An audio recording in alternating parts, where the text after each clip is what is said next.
శ్రోతలకు నా హృదయపూర్వక నమస్కారములు. మన శ్రోతలలో ఒకరు ప్రశ్నను పంపడం జరిగింది. ఆ ప్రశ్న, మునులు ఋషులు ఆత్మానుభవాన్ని పొందారు అంటారు కదా, ఉదాహరణకు బుద్ధుడు, రమణులు లాంటి వారు శరీర భావన వదిలి ఆత్మభావనతో జీవించారు అంటారు కదా, అలాగే దిగంబరులుగా సంచరించే యోగుల స్థితికి, రోడ్లపై దిగంబరంగా సంచరించే పిచ్చివాళ్ల స్థితికి తేడా ఉన్నది కదా. శరీర భావన లేకపోవడము అంటే మనసు అనగా ఆలోచనలు లేకపోవడము అంటే మరణించడమా? ఇది వీరి ప్రశ్న అండి. ఆలోచనలు లేకపోవడమా అంటే మరణించడమా అంటే వీరి భావన నాకు సరిగా అర్థం కాలేదు. ఎందుకనంటే మరణించటము అనేది సహజంగా ప్రపంచంలో ఉంది. మనుషులు మరణిస్తారు అంటే శరీరం శిథిలమైపోద్ది, చనిపోయారంటాం. అంటే వీరి భావనలో బ్రతికి ఉండగానే మరణించినట్లు జీవించటమా అని ఒకళ్ళు అడగదలిచారా తెలీదు, అయినా మాట్లాడుకుందాం.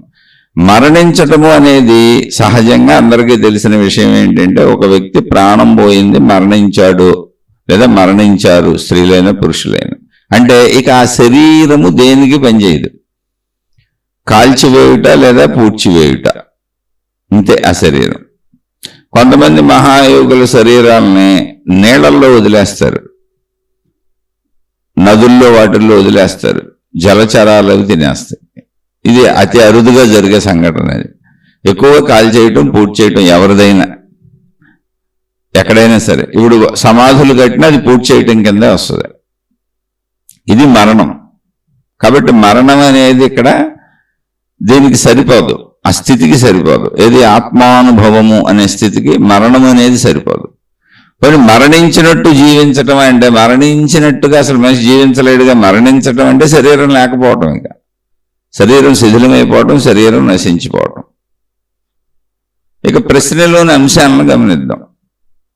మునులు ఋషులు ఆత్మానుభవాన్ని పొందారు అంటారు కదా. అంటే అవును, వాళ్ళు అందించినటువంటి ఆత్మజ్ఞానాన్ని మనం కూడా ఇప్పుడు చెప్పుకుంటున్నాం. అసలు ఉదాహరణకు రమణుడు, బుద్ధుడు ఇటువంటి వారు శరీర భావాన్ని వదిలి ఆత్మభావనతో జీవించారు అంటారు కదా. అంటే ఇక్కడ వరకు తీసుకుంటే మనకి అసలు ఆత్మభావన అంటే ఆత్మశక్తి, ఆత్మభావన అనేది అందించింది మన పూర్వపు ఋషులు, మునులు, యోగులు. అసలు ఈ ఆత్మభావన అంటే ఏంటి అంటే ఏమీ లేదు, చాలా సింపుల్ థింగ్. మనకి శరీరం ఉంది, నేను శరీరం అన్న భావన నిజం, ఇది మనకు నిత్యానుభవం. ఈ శరీరం నడవడానికి అవసరమైన ఆలోచనలు మనలోంచి పుడుతూ ఉంటాయి, వాటిని ఆలోచనలు అంటాం. ఈ మొత్తం ఆలోచనల సమూహమును మనసు అంటారు. కాబట్టి మనకు మనసు ఉన్నది, అది నిత్యానుభవం. ఎందుకంటే మనసు తెలియజేయకపోతే, అంటే అసలు తెలియజేసే ఎరుకంతా మనసులో ఉంది. మనసు తెలియజేయకపోతే నేను శరీరము అన్న భావన కూడా మనకు పుట్టదు. నేను శరీరము, నేను ఫలానా అని నా గుర్తింపు నాకు తెలియజేసేది నా మనసే. మనసు లేకపోతే అసలు గుర్తింపు ఎరుకే ఉండదు. కాబట్టి మనోస్థితి మనకు అనుభవమే. మనసు అనుభవం ఆలోచనల రూపంలో ఉంది. ఈ శరీరము, ఈ మనసు ఎప్పటి వరకు ఉంటున్నాయి మనకు తెలిసినంత వరకు? చనిపోయే వరకు. చనిపోయిన తర్వాత శరీరం శిథిలమైపోతుంది. చనిపోయిన వ్యక్తి యొక్క శరీరాన్ని ఆ చుట్టూ ఉన్న మనుషులే పూడ్చేయటమో కాల్చేయటమో చేస్తున్నారు. ఇంక శరీరం పనికి రాకుండా పోతుంది, ఇంకా పనికిరాదు అది. అప్పుడు ప్రాణం పోయింది అన్నాం, అంతే. అంటే మరణం అనేది సంభవించినప్పుడు మనసు ఉన్నదో లేదో మనకు తెలీదు. ఎందుకంటే అది మామూలుగా శరీరంతో ఉన్నప్పుడు కూడా ఆలోచనలు పుడుతుంటే మనసు ఉన్నది అని తెలుస్తుంది తప్ప అసలు మనసు ఉందో లేదో మనకు తెలియదు. ఓన్లీ ఆలోచనలు పుడుతుంటే మనకు తెలుస్తుంది అంతే. ఆ మనసు ఎలా ఉన్నదో తెలీదు, ఉన్నదో లేదో కాదు, ఉన్నదని తెలుసు, ఎలా ఉన్నదో తెలీదు, దాని రూపురేఖలు తెలీదు, ఎక్కడున్నదో తెలీదు, ఎంత ఉన్నదో తెలీదు. ఎందుకంటే ఎంత ఊహించినా, ఎంత గమనించినా మనసు అనంతంగానే కనబడుతూ ఉంటుంది. శరీరానికి పరిమితి ఉంది, మనసుకు పరిమితి లేదు. ఈ శరీరం శిథిలమైపోయినాక మనసు ఉందో లేదో అనుభవం పొందడానికి మనిషికి ఆధారత లేదు. మనసు ఉన్నది అనే అనుభవం శరీరంతోనే కుదురుతుంది. శరీరం ఉన్నప్పుడు మనసు శరీరాన్ని తాకి నేను ఈ శరీరం అన్న భావన కలిగించి ఆ శరీరంలో నేను జీవిస్తున్నప్పుడు అనేక ఆలోచనలు కలుగుతుంటే ఆ ఆలోచనల ఎరుకతో జీవిస్తున్న ఎరుక అనేది అసలు మనసు వలన కలుగుతుంది. నాకు నేనున్నానన్న ఎరుక, ఈ శరీరం నేనన్న ఎరుక, ఈ కాలు చెయ్యి ప్రపంచం వస్తువులు విషయాలు గుర్తించడం ఎరుకంతా మనసుతో జరుగుతుంది. కాబట్టి శరీరం శిథిలమైపోయినాక మనసు ఉందో లేదో తెలుసుకోవడానికి ఇన్స్ట్రుమెంట్ లేదు. ఈ శరీరం అనే ఇన్స్ట్రుమెంట్ ఉంటేనే మనసు ఉందో లేదో తెలుస్తుంది.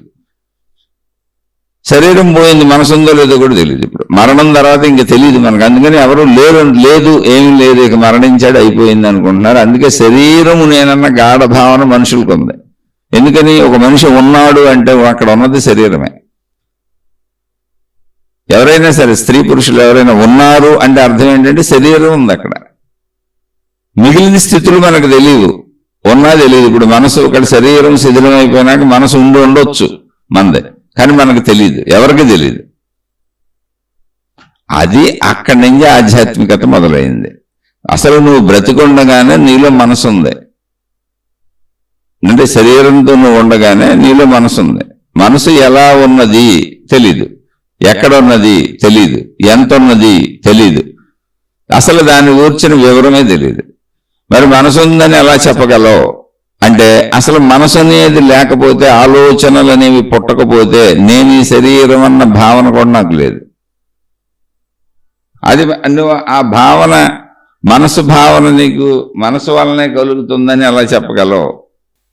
ఎలా చెప్పగలను అంటే నాకు నిద్రపోతున్నప్పుడు ఎరుకలేదు, నేనన్న ఎరుకలేదు, అసలు శరీరపు ఎరుకలేదు, మనసు ఎరుకలేదు, ప్రపంచం ఎరుకలేదు, సృష్టి ఎరుకలేదు. ఎరుకంటే ఏంటి? తెలియటం లేదు, నిద్రపోతున్నాను. దానికి ఆ తెలియని స్థితికి నిద్ర అని పేరు పెట్టుకున్నాను. కానీ నేను బ్రతికే ఉన్నాను, మళ్ళీ లెగుస్తున్నాను, అందుకే దానికి నిద్ర అని పేరు పెట్టాను. మళ్ళీ తిరిగి లేవకపోతే దానికి మరణం అని పేరు పెట్టారు. ఇక శరీరం పనిచేయదు, శిథిలమైపోద్ది, తీసుకెళ్లి పూర్తి చేయటం, కాల్ చేయటం. లెగుస్తున్నాను అన్నప్పుడు ఏం జరిగింది? మెలకువ. మళ్ళీ తిరిగి నిద్రలోంచి లేస్తున్నాను, మెలకువలో ఏం జరిగింది అంటే నాకు మళ్ళీ ఎరుక వచ్చింది. ఎరుక అంటే ఏంటి? తెలియుట అనే స్థితి వచ్చింది. అది ఎక్కడొచ్చింది? ముందు లోపల తెలిసింది. మెలకువ నాకు ఎక్కడో లోపల జరిగినట్టుగా ఉంది, ఇంకా నేను కళ్ళు తెరవలేదు కూడా, మంచం మీద డొల్లుతున్నాను, ఒక మెలకువ వచ్చింది. ఆ మెలకువ మొత్తం శరీరాన్ని ఆక్రమించుకుంటూ వెళ్ళి పూర్తి మెలకువ శరీరాన్ని కళ్ళు తెరిచి పూర్తి ఎరుకలోకి వచ్చి ఈ శరీరము నేను, ఈ ఇల్లు నాది, ఈ కుటుంబ సభ్యులు నా వాళ్ళు అని నా పరిసరాలన్నింటినీ నేను తెలుసుకుని గుర్తించే ఎరుకొచ్చింది. అంటే నేను రాత్రి నిద్రపోయే ముందు ఎన్ని గుర్తింపులు నా తలలో ఉన్నాయో, అప్పటి వరకు నా మనసులో ఉన్నాయో, నా ఆలోచనల్లో ఉన్నాయో, నాలో ఉన్నాయో అన్నింటినీ వదిలి నిద్రపోయాను. మళ్ళీ మెలకువ వచ్చిన దగ్గర నుంచి అన్నింటినీ పట్టుకోవటం మొదలుపెట్టాను. అదే మెలకువ. ఆ మొట్టమొదటి మెలకువ లోపల వచ్చింది, నేను అని. ఆ నేను శరీరం అంతా వ్యాపించి శరీరము నేను అనిపించింది. ఇది పరిశీలించుకుంటేనే తెలుస్తుంది, లేకపోతే మామూలుగా లేచిపోతున్నాం. కానీ మెలకువ అంటే అది ఏంటి? శరీరం అక్కడే ఉంది, కానీ నిద్ర అంటే ఏంటంటే నాకు ఎరుక లేదు, అంటే ఈ శరీరము నేను అని తెలుస్తున్న భావన లేదు. ఆ భావన ఆగిపోయింది, అంటే ఆలోచనలు ఆగిపోయినాయి. ఈ భావన కలుగుతుంది. మెలకువ అంటే ఏంటంటే ఈ శరీరము నేనన్న భావన కలుగుతుంది. అక్కడి నుంచి ఈ శరీరంతో ప్రపంచం మొత్తాన్ని గుర్తించడం, అంటే తెలుసుకోవటం జరుగుతుంది. ఎరుక. తెలిసినవి ఆల్రెడీ గుర్తిస్తున్నాం, తెలియనివి కొత్తగా తెలుసుకుంటున్నాం. తెలుసుకోవటం అనే ఎరుక తెలుస్తుంది. అది మనసు వలనే కలుగుతుంది, ఆలోచనల వలనే కలుగుతుంది. మెలకువ అంటే మనసు శరీరముల సంయోగము, కలయికతో ఉన్నది మొత్తం మెలకువ, జాగ్రత్త అవస్థ అంటారు ఆధ్యాత్మికతలు. అంటే పూర్తి మెలకువలో ఉన్నాం మనం. నిద్ర అంటే ఏంటంటే మనసు శరీరముల సంయోగము విడిపోయింది. మనసు శరీరాన్ని ఇప్పుడు ఆక్రమించి దానికి స్పృహ ఇవ్వట్లేదు, ఎరుక కలిగించట్లేదు, విడిపోయింది అని చెప్పుకోవచ్చు అర్థం అవటానికి. ఇది అంతే తప్ప ఎక్కడికో వెళ్ళిపోయిందని కాదు. మనోశరీరముల సంయోగము విడిపోవడాన్ని నిద్ర అని చెప్పుకోవచ్చు. విడిపోయిందంటే మళ్ళీ చెబుతున్నా ఎక్కడికి వెళ్ళిపోవటం కాదు, అది అక్కడే ఉండి అణిగిపోయింది. అంటే ఎరుకను కలిగించట్లా, తెలియజేయటం అనే ప్రాసెస్ని మనసు చేయట్లా, అందుకని శరీరం నిద్రపోయింది. ఇది అందువలన మనసు నాకు ఉన్నది అని రూఢిగా శరీరాన్ని పరిశీలించుకుంటే తెలుస్తుంది. మనసు అసలు సహజంగా శరీరం నేనున్నది అనే విషయం మనసు దాన్ని వ్యాపించినప్పుడు నేను శరీరం అనుకుని మనం బతికేస్తున్నాం, దాన్ని పరిశీలించక్కర్లేదు అసలు. ఇలా శరీర మనస్సుల సంయోగమే మెలకువే మొత్తం మన జీవితం. నిద్ర మన జీవితం కాదు. నిద్ర అనేది అసలు మన జీవితంలో 3వ వంతు భాగం సంబంధం లేకుండా గడిచిపోతుంది. అయితే ఓకే, మరి నిద్రాస్థితి ఏంటి? అసలు నిద్రాస్థితిలో ఏం జరుగుతుంది అంటే శరీరం ఉంది, కానీ శరీరం ఉన్నది ఉన్నట్టుగా నేనున్నానని నాకు తెలీదు. అలా ఎందుకు తెలీదు? శరీరం ఊపిరి పీల్చుకుంటుంది, లోపల అవయవాలు పనిచేస్తున్నాయి, బ్రతికే ఉంది, అయినా నాకు ఎందుకు నేనన్న స్పృహ తెలీదు. అంటే ఎందుకు తెలియదు అంటే మనసు అక్కడ ఆగిపోయింది. మనసులో ఉన్న ఎరుక తెలియజేసేది ఏది ఉందో అది తెలియజేయట్లేదు. నిద్రలో తెలియజేసే ప్రాసెస్ ఆగిపోయింది. అంటే చెప్పాలంటే మనసు కూడా నిద్రపోయింది అనుకుందాం మనకు అర్థం అవటానికి. ఇదంతా భాష, మీరు అర్థం చేసుకోవాలి విషయాన్ని. మనసు కూడా నిద్రపోయింది అంటే మనసు ఆగిపోయింది, శరీరం విశ్రాంతి తీసుకుంటుంది, మనసు విశ్రాంతి తీసుకుంటుంది, అదే నిద్రాస్థితి. ఓకే, మరి ఇప్పుడు అసలు మనసు ఏమైంది? ఆగిపోవటం ఏంటి, మళ్ళీ మెలకు రావటం ఏంటి?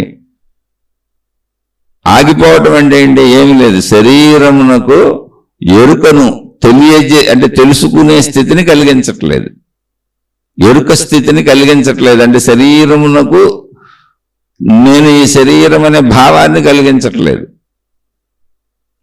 ఆ ఎరుకను ఆపేసింది మనసు.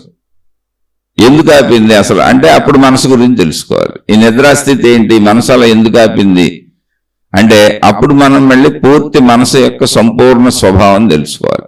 ఇప్పుడు శరీరం తెలుస్తుంది మనకి, మాంస రూపము, ఎముకలు ఇవన్నీ మాంసము, ఆహారం తింటే ఎదుగుతుంది, అంత మనకు అనుభవం శరీరం. మనసు ఏంటి? మనసు మనకు అనుభవం కాదు.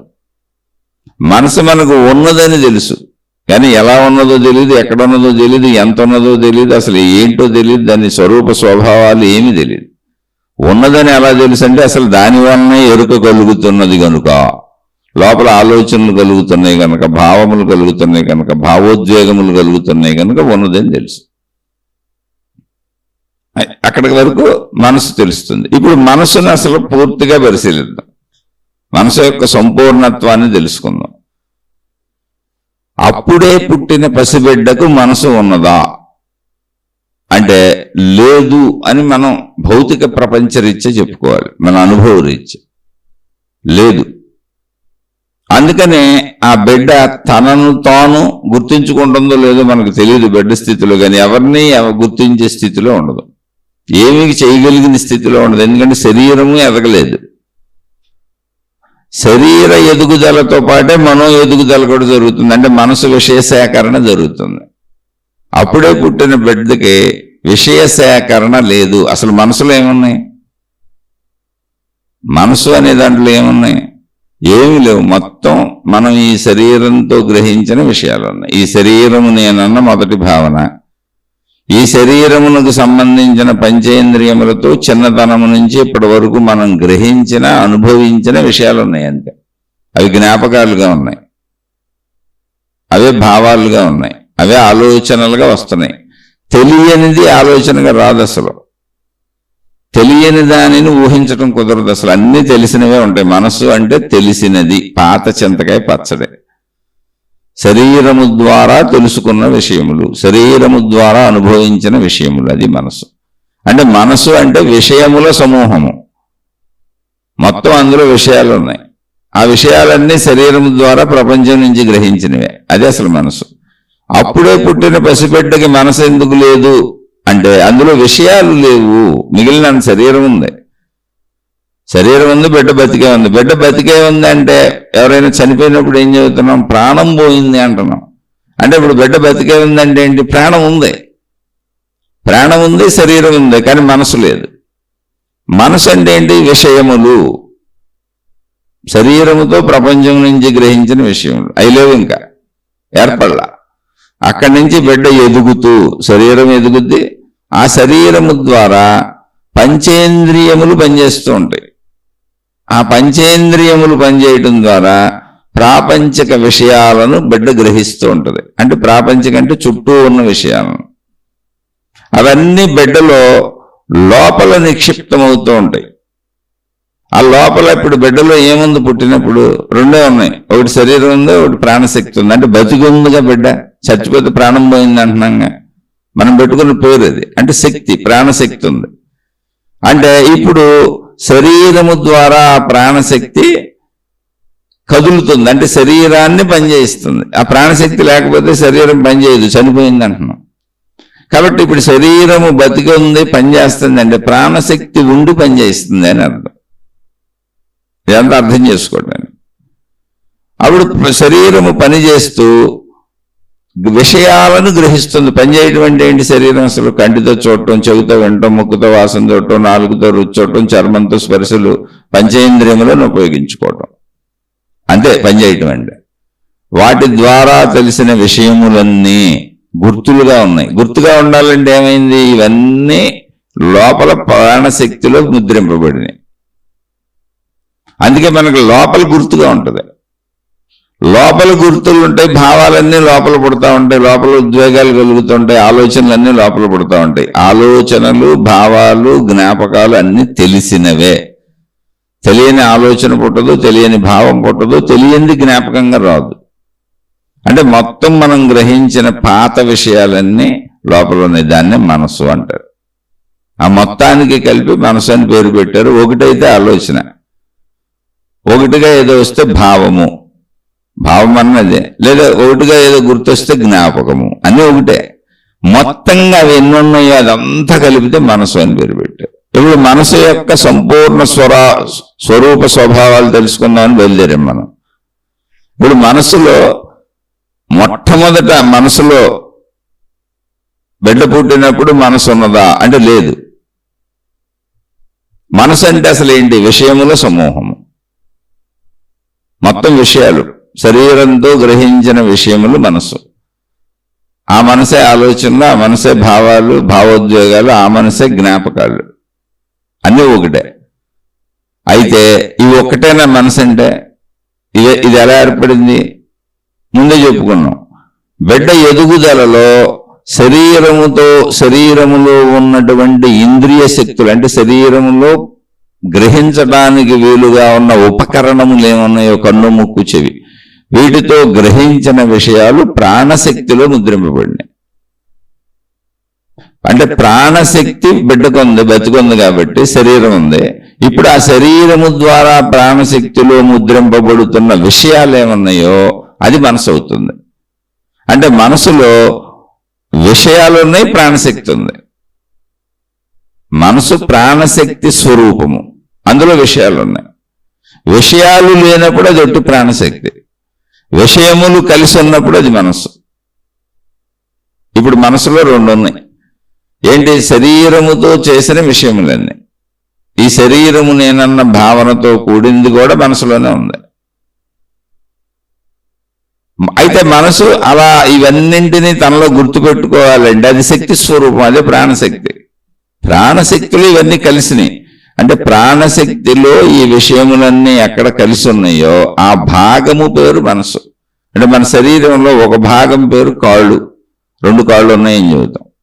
శరీరంలో ఇంకో భాగముల పేరు 2 చేతులు ఉన్నాయని చెబుతాం. ఇంకో భాగం పేరు 2 కళ్ళు ఉన్నాయని చెబుతాం. ఇంకో భాగం పేరు ముక్కు ఉందని చెబుతాం. ఇంకో భాగాల పేరు చెవులు ఉన్నాయని చెబుతాం. ఇంకో భాగం పేరు తల ఉందని చెబుతాం. ఇంకో భాగం పేరు మెడ ఉందని చెబుతాం. ఇలా భాగములు అవి. కానీ మొత్తం శరీరం ఏకంగానే ఉంది. అలాగే ప్రాణశక్తి మొత్తం ఏకంగానే ఉంది.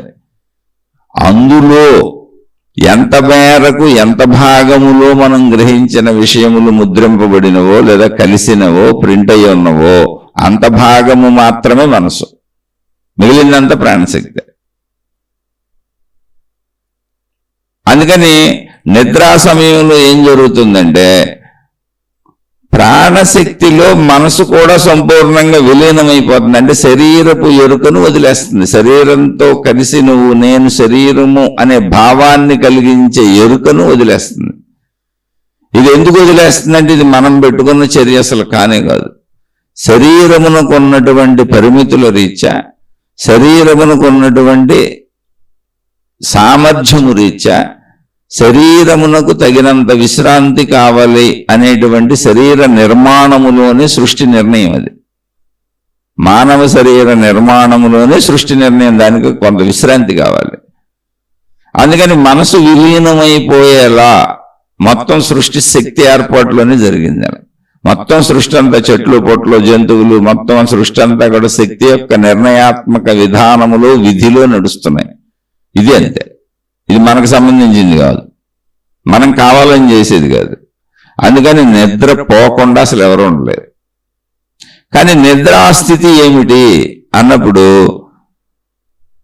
మనసు తన స్వస్వరూపమైన అంటే తన ఒరిజినాలిటీ అయిన ప్రాణశక్తిగా మిగిలిపోయింది. శరీరముతో సంబంధించిన విషయ సమూహమును కాసేపు వదిలేసింది. ఎందుకని శరీరమునకు విశ్రాంతి కావాలి. అది స్వచ్ఛమైన ప్రాణశక్తిగా మనసు అలా ఉండిపోయింది. అందులో విషయాలను వదిలేసింది. వాటిని శరీరంతో కలయిక చేసి గుర్తింపు చేయట్లేదు. ఎందుకనంటే శరీరమునకు విశ్రాంతి కావాలనే సృష్టి నిర్ణయం. ఎందుకంటే శరీరమునకు పరిమితి ఉంది.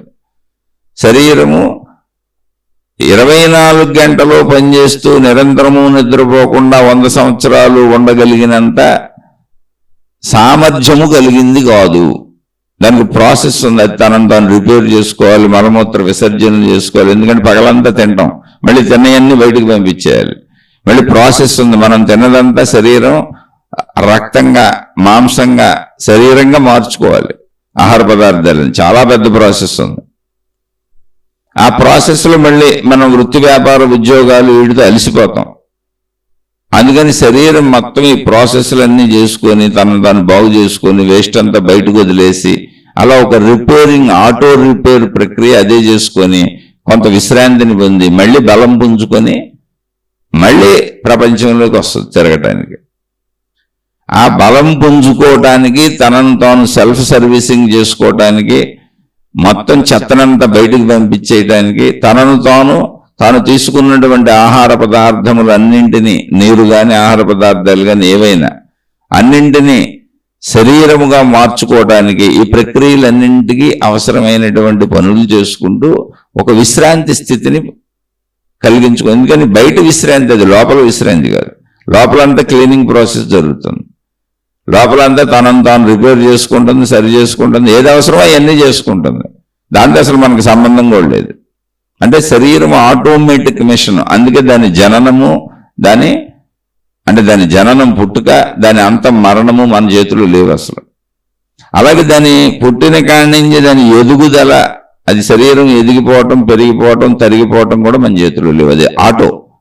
అంటే శరీరము సృష్టి నిర్ణయాత్మకంగా సాగుతుంది, ఆ విశ్వశక్తి నిర్ణయాత్మకంగా సాగుతుంది. అన్నీ అలాగే సాగుతున్నాయి. గ్రహాలు గోళాలు నక్షత్రాలు మొత్తం సృష్టిలో ఉన్న అన్ని అలాగే మన శరీరం కూడా. నిద్రాస్థితి ఏంటి అన్నప్పుడు శరీరము ప్రాణశక్తి అంటే ఆ శరీరమును వదిలేసిన మనసుగా లేదు, ఇప్పుడు ప్రాణశక్తిగా ఉంది. అంటే మనసుగా ఉండాలి అంటే అందులో విషయాలు ఉండాలి. విషయ విలీనతను వదిలేసింది, విషయాలను వదిలేసి ప్రాణశక్తిగా నిలిచిపోయింది మనసు. దాన్ని మనం నిద్ర అని పేరు పెట్టాం. అదే నిద్ర అంటే ఏంటి? ఇప్పుడు నిద్రలో ఏముంది? ప్రాణశక్తి ఉంది, శరీరం ఉంది, కానీ శరీరము ఉన్నదన్న ఎరుక లేదు. ఎందుకు లేదు? ప్రాణశక్తికి శరీరమునకు అంటే ఎరుక, శరీరము ఉన్నదన్న ఎరుకకి మధ్యలో సయోధ్య కుదిర్చేది మనసు. మనసు వెళ్ళి శరీరమును తాకితేనే శరీరము ఉన్నది అన్న ఆలోచన వస్తుంది, నేను ఈ శరీరం అన్న ఆలోచన వస్తుంది. అక్కడి నుంచి మొత్తం ప్రపంచాన్ని గుర్తించడం జరుగుద్ది, నాకు సంబంధించినవైన బయట విషయాలైన. ఎప్పుడైతే ఆ మనసు విలీనమైపోయిందో, ప్రాణశక్తికి దాని ఒరిజినల్ స్వరూపం సంపూర్ణ ప్రాణశక్తిలో విలీనమైపోయిందో, మనసుగా ఎగిసిపట్టలేదో, అప్పుడు నిద్రాస్థితిలోకి వెళ్ళిపోతాం. నిద్ర అంటే నిద్రలో సంపూర్ణ ప్రాణశక్తి స్థితిలో ఉన్నాం మనం. అందుకని శరీర భావన లేదు. కానీ ప్రాణశక్తి అక్కడ ఉంది, శరీరంతోనే ఉంది, శరీరంలోనే ఉంది, కలిసే ఉంది. కనుక శరీరము శిథిలం అవ్వలేదు, శరీరం బ్రతికే ఉంది, ప్రాణశక్తి అక్కడే ఉంది. కానీ మనసు లేదు, మనసుగా ఎగిసి పడతలేదు. మనసుగా ఎగిసి పెడితే శరీరాన్ని తాకి నేను శరీరం అనే భావన వస్తుంది, అప్పుడు నిద్ర పట్టదు, మెలకు వచ్చేస్తుంది. లేదా ఆ భావనలోనే ఉంటే ముందు నుంచి నిద్ర పట్టదు, ఆ భావన వదిలితేనే నిద్ర వస్తుంది, ఆ భావన వస్తే మెలకు వచ్చేస్తుంది, జరిగేది అది. కాబట్టి నిద్రాస్థితి సంపూర్ణ ప్రాణశక్తి స్థితి. ప్రాణశక్తి స్థితి ఎలా ఉంటుందంటే నిద్రాస్థితిలా ఉంటుంది. అంటే మనకి ఇక్కడ అనుభవానికి ఆ ప్రాణశక్తి స్థితి ఏదుందో, ఇప్పుడు అసలు ప్రాణం ఎక్కడుంది? ఆ ప్రాణం ఎవరిది? నాదే, నేనే. ఆ ప్రాణమే మనసుగా శరీరాన్ని తాకితే నేను ఈ శరీరం అన్న ఎరుకుంటుంది, నాకు భావన వస్తుంది, నేను ప్రపంచాన్ని గుర్తిస్తున్నా, నా ఇల్లు, నా ఊరు, నా కుటుంబ సభ్యులు, నా ఆస్తిపాస్తులు, నా వస్తువులు అన్నిటినీ గుర్తిస్తున్నా. ఇప్పుడు ఆ ప్రాణశక్తి ఉంటేనే శరీరం బ్రతుకుంటుంది. అంటే నేను బ్రతుకున్నాను అంటే నా ప్రాణశక్తి ఉంది, నేను గుర్తిస్తున్నానంటే నా మనసు గుర్తించేలా చేస్తుంది. నిద్రాస్థితిలో మనసు విలీనమైపోయింది, కానీ నేను బతికే ఉన్నా, ప్రాణశక్తి స్థితిలో ఉన్నా. ఈ సంపూర్ణ ప్రాణశక్తి స్థితిలో నిద్రాస్థితి సాగుతుంది. ఆ స్థితిని మెలుకవలో నువ్వు ట్రై చేసి పొందు అని చెప్పారు. నిద్రలో అది సృష్టి సహజ ఏర్పాటు, సృష్టి చేసిన ఏర్పాటు. అంటే ఇప్పుడు ఇది నిరూపణ ఏం జరుగుతుంది? అసలు నేను శరీరంగా ఉన్నా, నన్ను బతికించి ఉంచింది ఏంటి? ప్రాణశక్తి. అంటే అక్కడ ముఖ్యమైనది ఏంటి? అసలు ప్రాణశక్తి. అప్పుడు కూడా నేను ప్రాణశక్తినే, కానీ నాకు ఆ ప్రాణశక్తి ఎరుకు తెలియకపోవటం వల్ల, అది ఎలా ఉంటుందో తెలియకపోవటం వల్ల, దాని స్వరూప స్వభావం తెలియకపోవటం వల్ల, దాని అనుభవం లేకపోవడం వల్ల నేను శరీరం అనుకుంటున్నా. కానీ నేను శరీరంగా ఉన్నప్పుడు కూడా ఈ శరీరాన్ని బ్రతికించి ఇది ఉండటానికి, ఇది కదలటానికి, ఇదన్నీ చేయటానికి, అసలు ఈ శరీరం నేను అనుకోవటానికి ఆధారం ప్రాణశక్తి. భావాలు, ఆలోచనలు ఇవన్నీ మనసు అన్నాం కదా. అసలు మనసు యొక్క స్వరూపం ఏంటి? ప్రాణశక్తిలోనే ఇవన్నీ ప్రింట్ అయినాయి. అంటే మనసు ఉండటానికి ఆధారం ప్రాణశక్తే, మనసుగా ఉన్నది ప్రాణశక్తే, శరీరాన్ని నిలిపి ఉంచింది ప్రాణశక్తే. అంటే బతికి ఉన్నప్పుడు నాలో నేను ముఖ్యమైన నేనెవరో? ప్రాణశక్తి. నేను ప్రాణశక్తినే, నాకంటే భిన్నంగా లేదుగా, నన్నెవరో బతికించట్లేదు, నా ప్రాణశక్తి నన్నే బతికించుతుంది. ఈ శరీరం నేనన్న భావన నాకు కలిగింది. ఎందుకు కలిగింది అంటే ప్రాణశక్తి తెలియకపోవటం వలన, ప్రాణశక్తి యొక్క అనుభవం లేకపోవటం వలన. ఇప్పుడు ఆ ప్రాణశక్తి యొక్క అనుభవాన్ని పొందు, ఎందుకంటే అది నువ్వే కదా, అదే కదా నీకు శరీరము నేనన్న ఎరుకను కలిగిస్తున్నది. కాబట్టి శరీరము నేను అనే ఎరుక నుంచి ప్రాణశక్తి నేను అనే ఎరుకను కూడా పొందు. శరీరం కూడా నువ్వే, కానీ శరీరం కొంతకాలం ఉండే ఎగిరిపోద్ది. ప్లస్ శరీరము నేనని అసలు నీకు అనిపించాలంటే మూలంలో ప్రాణశక్తి ఉండాలి. ప్రాణశక్తి లేకపోతే అసలు ఏమీ లేదు అక్కడ. కాబట్టి నువ్వు బ్రతికి ఉన్నప్పుడే, జీవించి ఉన్నప్పుడే ప్రాణశక్తిని ముందు ఐడెంటిఫై చేయి, గుర్తించు. నేను ప్రాణశక్తిని అనే అనుభవాన్ని పొందు. ఆ అనుభవం పేరే ఆత్మానుభవము అన్నారు. ఎందుకని అంటే శక్తిగా అలా ప్రాణశక్తి అనుభవాన్ని పొందినప్పుడు ప్రాణశక్తి యొక్క స్వరూప స్వభావములు ఏంటి అనేటువంటిది ఆ అనుభవాన్ని పొందిన మహాత్ములు చెప్పారు. ఏంటంటే ఆ స్థితిలోకి వెళ్ళినప్పుడు, ఇప్పుడు నిద్రాస్థితి ఏముందో అదే మెలకువలో ఎరుకగా ఉందంతే, తేడా ఏం లేదు. నిద్రాస్థితిలో అసలు నేను ఎలా ఉన్నాను నాకు తెలియదు, ఎంత ఉన్నానో అసలు తెలియదు, ఎలా ఉన్నానో తెలియదు, ఎంత ఉన్నానో తెలియదు, పోనీ ఎక్కడున్నానో అసలు తెలియదు, ఏమీ తెలియదు. కానీ ఉన్నానని తెలుసు.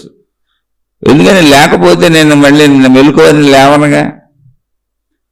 నిద్రలో తెలుసా నీకు ఉన్నానని? తెలీదు, లేచినాక చెబుతాను ఉన్నానని. ఇప్పుడు ఆత్మానుభవం అంటే ఏంటి అంటే మెలుకువలో నేను ప్రాణశక్తిగా ఆత్మగా ఉన్నాను అని నాకు తెలుస్తుంది. నిద్రలో నాకు తెలియట్లేదుగా. నిద్రలో నేను ఉన్నానని నేను చెప్పట్లా. ఎందుకని? అసలు నేనని భావన లేదు నాకు. మెలకు వచ్చినాక చెబుతున్నా నేనున్నాను, బాగా నిద్రపోయాను అని. అలా కాదు. ఆత్మానుభవం అంటే ఏంటంటే ప్రాణశక్తి స్థితిలోనే నేను ఉన్నానన్న ఎరుకను నేను పొందుతాను. కానీ అది సేమ్ నిద్రాస్థితి లాగానే ఉంటుంది. తేడా ఏంటంటే నిద్రస్థితిలో నేను ఉన్నానని నేను చెప్పలేను, కానీ ఇప్పుడు ఈ ప్రాణశక్తి స్థితిలో మెలకువలో నేనున్నానని నేను చెబుతాను. ఆత్మానుభవంలో అంతే. నేనున్నానని నాకు తెలుస్తుంది, నిద్రలో నేనున్నట్టు నాకే తెలియదు, అంతే తేడా. అందుకని ప్రాణశక్తి అనుభవాన్ని పొందిన వాళ్ళకి తమలోకి తాము ప్రవేశించి శరీర భావాన్ని వదిలి మనోభావాలను వదిలి ప్రాణశక్తి అనుభవాన్ని పొందిన వాళ్ళకి అర్థమైంది ఏంటి అంటే, వాళ్ళు చెప్పింది ఏంటి, మహాత్ములు చెప్పింది ఏంటంటే నేనున్నానన్న ఎరుక మాత్రమే ఉన్నది, సజీవత్వపు ఎరుక మాత్రమే ఉన్నది. ఆ ఎరుక ఎలా ఉన్నది అంటే ఇలా ఉన్నది అలా ఉన్నది అని చెప్పడానికి లేదు, ఉంది అని తెలుసు. ఉన్నది అన్న స్థితిగా ఉన్నది, దానికి రూపురేఖలు లేవు, దాంట్లో ఏమి అసలు శబ్దస్పర్శ రూపరసగంధములు ఏమి లేవు. ఉన్నానన్న ఎరుక ఉన్నది, సజీవత్వపు ఎరుక ఉన్నది. ఉన్నది అన్న స్థితి అనుభవం అవుతుంది, లేకుండా పోలేదు. నిద్రలో ఉన్నది అన్న స్థితి అనుభవం లేదు నాకు. కానీ ఇక్కడ ఆత్మానుభవంలో ప్రాణశక్తి అనుభవంలో అక్కడ దాకా ప్రవేశించినప్పుడు ఉన్నది అన్న స్థితి అనుభవం అవుతుంది, అది నేనుగా అనిపిస్తుంది. ఆ స్థితి ఎలా ఉంది, శరీరం వల్లే ఉందా? కాదు. దానికి రంగు రుచి వాసన దృశ్యం ఏమీ లేదు, జస్ట్ ఉన్నది అన్నది ఉన్నది, అంతే. అంతే సింపుల్, ఇంకెక్కడ ఏమీ లేదు. దాన్ని ఆకాశముతో పోల్చారు. మరి మనకు చెప్పాలిగా ఇక్కడ ఉన్నది ఏంటి, ఆ సాక్ష్యం కావాలిగా. ఉన్నదంతా అనంత ఆత్మశక్తి అంటే అది ఉండాలిగా. ఇక్కడ మన ఊరికి ఊహించుకుంటూ చెప్పుకుంటేట ఆల్రెడీ ఉంది, సర్వవ్యాపక ఆకాశం ఇక్కడ ఉంది, అలాగే ఉంటుంది అని చెప్పారు. అంటే ఎంత ఉంది అంత ఉంది కాదు, ఉన్నదంతా అదే. ఎవరైతే ప్రాణశక్తి అనుభవానికి వెళ్ళారో ఉన్నది అన్న స్థితి ఉంది, అది ఎంత ఉంది అంటే అనంతంగా ఉంది. ఎంత ఉంది అంత ఉందని చెప్పడానికి ఏమీ లేదు, అందులో ఏమీ లేవు. దాన్ని ఆకాశముతో పోల్చారు అన్నాను. ఆకాశంతో పోల్చటం కాదు, ఆకాశమే అది, అనంత ఆత్మశక్తి. అటువంటి అనుభవం అవుతుంది, అది ఆత్మానుభవం. అది ఎవరి కళ్ళు పొందాలి? నాలోనే ఉన్న నా ప్రాణశక్తి కదా అది, ఇందులో అద్భుతమే ఉంది. ఇది అసలు ఆత్మానుభవం అంటే. కాబట్టి నిద్రాస్థితిని మెలకువలో మనం ప్రయత్నిస్తున్నాం. అంటే ఏం జరుగుతుంది నిద్రాస్థితిలో? శరీర భావం వదిలి మనోభావాలు వదిలితే నిద్రలోకి వెళ్తున్నాం రోజు. మళ్ళీ మెలకువ అంటే ఏంటి? మనసు మేలుకొని శరీరం నేనన్న భావన కలిగించి ప్రపంచాన్ని గుర్తించేలా చేస్తుంది. అది మెలకువలో జీవించుకుంటూ వెళ్ళిపోయాం, అయిపోయింది. ఇంక రోజు స్టోరీ ఇంతే, అదే జీవితం. ఇదే విషయాన్ని సాధన అంటే ఏంటంటే నిద్రాస్థితిలోకి సహజంగా వెళ్తున్నాం, అది సృష్టి చేసిన ఏర్పాటు. సాధన అంటే ఏంటంటే శరీర భావాన్ని మనోభావాన్ని వదిలి నేనే నా ప్రాణశక్తి భావంలోకి వెళ్తా. అలా వెళ్ళాలంటే ఎక్కడికి వెళ్ళాలి? పుణ్యక్షేత్ర యాత్రలు చేయాలా, ప్రార్థనాలయాలకు వెళ్ళాలా, గురువుల చుట్టూ తిరగాల, దేవుళ్ళ చుట్టూ తిరగాల, గ్రంథాల చుట్టూ తిరగాల, అసలు ప్రపంచంలో ఎక్కడికైనా వెళ్ళాలా? ఎక్కడికైనా వెళ్తేనే ఇది కుదురుద్దా అంటే కాదు, నాలోకి నేను వెళ్ళాలి. నాలోకి నేను వెళ్తే నా ప్రాణశక్తి నాకు తెలుస్తుంది, ఎందుకంటే అది నాలోనే ఉంది. ఇప్పుడు నేను నా శరీర భావాన్ని వదలాలి అంటే ఎక్కడికి వెళ్ళాలి? నాలోకి నేను వెళ్ళాలి. నాలోకి నేను వెళ్ళి శరీర భావాన్ని వదిలేయాలి, శరీర స్థితిని దాటేయాలి, నాలోనే కలుగుతున్నాయి. అలా నా మనోభావాలను వదలాలంటే నేను ఎక్కడికి వెళ్ళాలి? నాలోకి నేను వెళ్ళాలి, నాలో మనోభావాలు ఉన్నాయి. ఇప్పుడు మనం ఊర్లో ఉన్నాం, ఈ ఊరు వదలాలి అంటే ఇంకో ఊరు వెళ్ళొచ్చు, ప్లేస్ ఉంది అక్కడ, ఇంకో ఊరు వెళ్ళొచ్చు. ఆ ఊరు వదలాలంటే ఇంకో ఊరు వెళ్ళొచ్చు. ఇక్కడ అలా కాదు, శరీర భావము నాలోనే ఉంది, నాతోనే ఉంది, మనోభావము నాలోనే ఉంది, నాతోనే ఉంది, ప్రాణశక్తి స్థితి భావము నాలోనే ఉంది, నాతోనే ఉంది. నేను ఆ ప్రాణశక్తి స్థితినే మనస్సుగా శరీరముగా ఎరుకగా అన్ని భావించుకుంటూ జీవిస్తున్నా. అది ప్రాణశక్తి స్థితి అని నేను తెలుసుకోవట్లేదు. కాబట్టి ఇప్పుడు నాలోకి నేను వెళ్ళాలి. నేను ఎక్కడ తిరిగినా, ఎన్ని యాత్రలు చేసినా దాంతో ఉపయోగం లేదు, దాంతో అసలు ఈ ప్రాసెస్ సంబంధం లేదు. అందుకే ఆధ్యాత్మికత అంతరంగ ప్రయాణానికి మతాలతో సంబంధం లేదు, మార్గాలతో సంబంధం లేదు, గురువులతో సంబంధం లేదు, దేవుళ్ళతో సంబంధం లేదు, అసలు దేనితో సంబంధం లేదు, నీతో నీకు సంబంధం ఉందండి. మొత్తం సంబంధం నీతో నీకు ఉంది. ఎందుకు? నీ లోపలికి వెళ్ళాలి, శరీర భావాన్ని వదలాలి, మనోభావాన్ని వదలాలి, ప్రాణశక్తి భావంలో స్థిరపడిపోవాలి. అది కష్టమా? కానే కాదు, నాదే కదా, నా అట్టడుగు పొరది, నా మూలం అది. ఆ మూలం నుంచి మనోభావం కలుగుతుంది. ఆ మూలం నుంచి కలిగిన మనోభావంలో ఇంకా ఎగిసిపడి ఎగిరెగిరిపడి శరీర భావం కలుగుతుంది. శరీర భావం నుంచి ఇంకా ఎగిసిపడి ఎగిరెగిరిపడి ప్రపంచంలో తిరిగి పంచేంద్రియాలతో అన్ని అనుభవిస్తున్నాను. మళ్ళీ నిద్రలో మూలభావంలోకి వెళ్ళిపోతున్నాను. అది సృష్టి సహజంగా చేసిన ఏర్పాటు. ఆ మూలమును, నీ మూలభావం ఏముందో, నీ మూలతత్వం ఏముందో దాన్ని మెలకువలో నువ్వు తెలుసుకో, అది నేనే అని. అంతే, ఇందులో అద్భుతం లేదు. అలా తెలుసుకున్న వాళ్లే ఆత్మానుభవాన్ని పొందిన మునులు, ఋషులు, యోగులు, తపస్సంపన్నులు. వాళ్ళు ఎలా తెలుసుకున్నారో ఆ మార్గాలను మనకు చెప్పారు. అనేక మంది అనేక రకాల ప్రయత్నాలు, సాధనలు చేసుకున్నారు, ఆత్మానుభవాన్ని పొందారు. కానీ ఆత్మానుభవం అందరూ ఒకటే చెప్పారు, ఆకాశతత్వమును పోలి ఉంటుంది. గ్రంథాలు లక్షలు ఉండొచ్చు, లక్షల మంది, కోట్ల మంది చెప్పి ఉండొచ్చు. ఎందుకంటే తరతరాలుగా మనుషులందరూ ఆ స్థితులను పొందుతాయి. ఎంతోమంది ఋషులు, మునులు, యోగులు ప్రయత్నాలు చేస్తూనే ఉన్నారుగా. కాబట్టి వాళ్ళు వచ్చిన వాళ్ళందరూ చెప్పిందల్లా అనేక గ్రంథాలు అవ్వచ్చు. కానీ అనుభవం ఒకటే. వాళ్ళు చేసిన సాధనలు వేరుగా ఉండొచ్చు, అది చెప్పిన మునులు, ఋషులు, యోగులు, మహాత్ములు, దైవస్వరూపులు వేరువేరుగా ఉండొచ్చు. ఆయా కాల పరిస్థితులు వేరువేరుగా ఉండొచ్చు, భాషలు వేరువేరుగా ఉండొచ్చు, వాళ్ళ యొక్క జీవన విధానాలు వేరువేరుగా ఉండొచ్చు. ఎందుకంటే ఇవన్నీ కాలంలో మారిపోతూ ఉంటాయిగా, ప్రదేశాన్ని బట్టి మారిపోతాయి. కానీ అందరూ చెప్పిన ఆత్మానుభవం ఒకటే, అనంతము. ఆత్మానుభవం అన్నప్పుడు ఏంటంటే నిర్గుణము, దానికి ఏ గుణము లేదు. నిరాకారము, దానికి ఏ ఆకారము లేదు. అనంతము, ఉన్నదంతా అదే. సర్వవ్యాపకము, సమస్తము వ్యాపించున్నది అదే. అఖండము, పరిమితిగా చిన్నగా లేదు, ఉన్నదంతా అదే. దాన్ని అసలు ముక్కలు చేయటం కుదరదు. దాన్ని పరిమితికి తెచ్చి విడివిడిగా అంటే అనేక ఆత్మలుగా చేయటం కుదరదు, అనేక ప్రాణశక్తులుగా చేయటం కుదరదు. అది ఏకశక్తి, అఖండము. అంటే అనిర్వచనీయము, మాటలతో చెప్పడానికి అసలు కుదరదు. ఎందుకంటే అక్కడ శబ్దమో, దృశ్యమో, రూపమో ఉంటే మాటలతో వర్ణించవచ్చు, కుదరదు. అవాంగ్ మానస గోచరము, వాక్కులే కాదు మనసుతో కూడా దాన్ని ఊహించలేము. ఎందుకంటే మనసు ఊహించేదాన్ని శరీరము సంబంధించిన, శరీరముతో అనుభవించిన ప్రాపంచిక విషయాలను మాత్రమే మనసు ఊహించగలదు. అవన్నీ దానికి తెలుసు కనుక. ప్రాణశక్తిని మనసు ఊహించలేదు. ఎందుకంటే మనసు అనేది ప్రాణశక్తి నుంచి ఎగిసిపడిన కెరటం. అది తిరిగి వచ్చి కలిసిపోవటమే తప్ప మళ్ళీ దాన్ని ఊహించలేదు. అది విలీనమైపోద్ది. అందుకని నిద్రలో విలీనమైపోద్ది. కాబట్టి ఇప్పుడు నువ్వు ఆ మనసు లక్షణాలని చెప్పారు, అవాంగ మానస గోచరము. వాక్కుతోనే కాదు, మనసుతో కూడా దాన్ని ఊహించటం కుదరదు. మరి ఏం చేయగలం? ఆ స్థితికి వెళ్ళిపో, ఊహలు వదిలే. అంటే ఇక్కడ జాగ్రత్త గుర్తుపెట్టుకోండి, ఇప్పుడు మనో ఊహలు వదిలేయాలి. మీరు ఆత్మ గురించి, ఆత్మానుభవం గురించి మీరు భావించుకునే ఊహలు వదిలేయాలి, కల్పనలు వదిలేయాలి, మహిమలు, మాయలు, అద్భుతాలు వదిలేయాలి. నాకేదో అయిపోయింది, వెలుగులు కనపడినాయి, అది చిమ్మింది, ఇది చిమ్మింది, ఆకాశం నుంచి తారాజువ్వలు నాలో చేరిపోయినాయి, నేను సూక్ష్మ శరీర యానాలు చేశాను, అటెళ్ళాను, ఇటెళ్ళాను, ఇవన్నీ మనో ఊహలు. కానీ ఆత్మానుభవం అవాంగ్ మానస గోచరము. వాక్కుకే కాదు, మనసుకు కూడా అది అందదు. మనసుతో నువ్వు చెప్పేదంతా అబద్ధమే.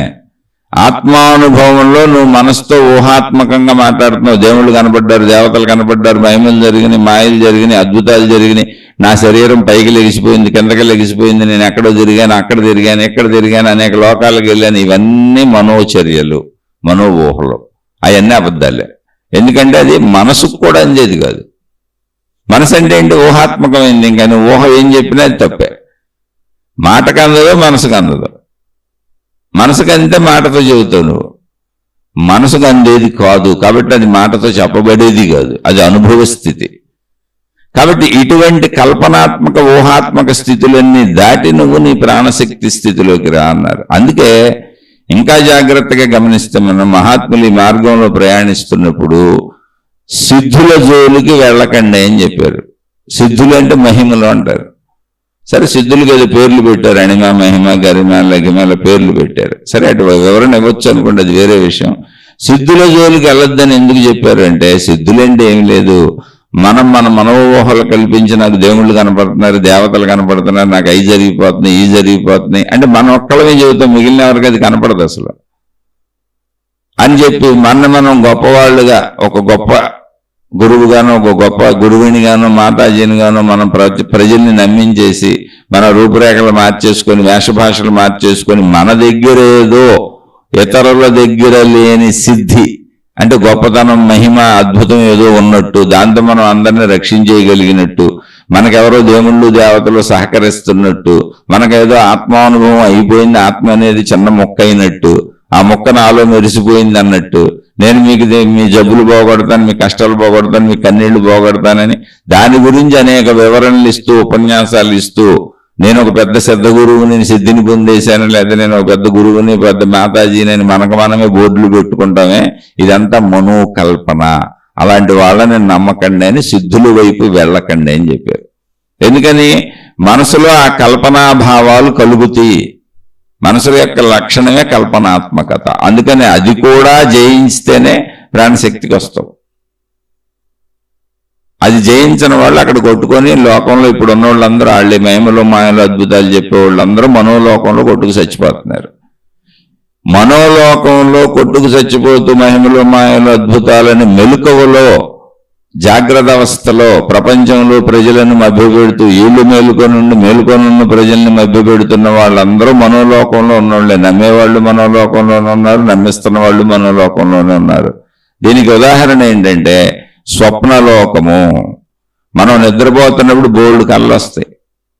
ఆ కళల్లో మనం కూడా ఉంటాం, ప్రపంచం ఉంటుంది. మనం భౌతికంగా ఎటువంటి సృష్టి చేశాము, ఎటువంటి భావాలకు గురయ్యాము, ఏ పనులు చేసాము, అవన్నీ కళల్లో జరుగుతాయి. మన కళ్ళలో మనం కూడా ఉంటాం. అక్కడ ఏడుస్తాం, అక్కడ నవ్వుతాం. మొత్తం మెలకువలాగానే మెలకువలో ఏం జరిగిందో కళ్ళలో జరిగింది. కానీ దాన్ని కళ అని ఎందుకు పేరు పెట్టాం? అది మనోలోకంలో జరిగింది. శరీరలోకంతో నేను శరీరంతో అసలు చేయలేదు, శరీరలోకంలో జరగలేదు. అసలు శరీరలోకంలో యథార్థ సృష్టిలో అది లేదు. కేవలం నా మనోలోకంలో నా ఒక్కదానికే జరిగింది అది. దాని పేరు కళ. అలా రోజు వాళ్ళు కళ్ళు వస్తాయి. అదేంటి? మనోఊహలే కళలు. ఇప్పుడు కళలన్నీ ఏంటి? మానసిక ఊహలు. మనసు ఇంకా నిద్రపోలేదు, అయ్యే కళలు.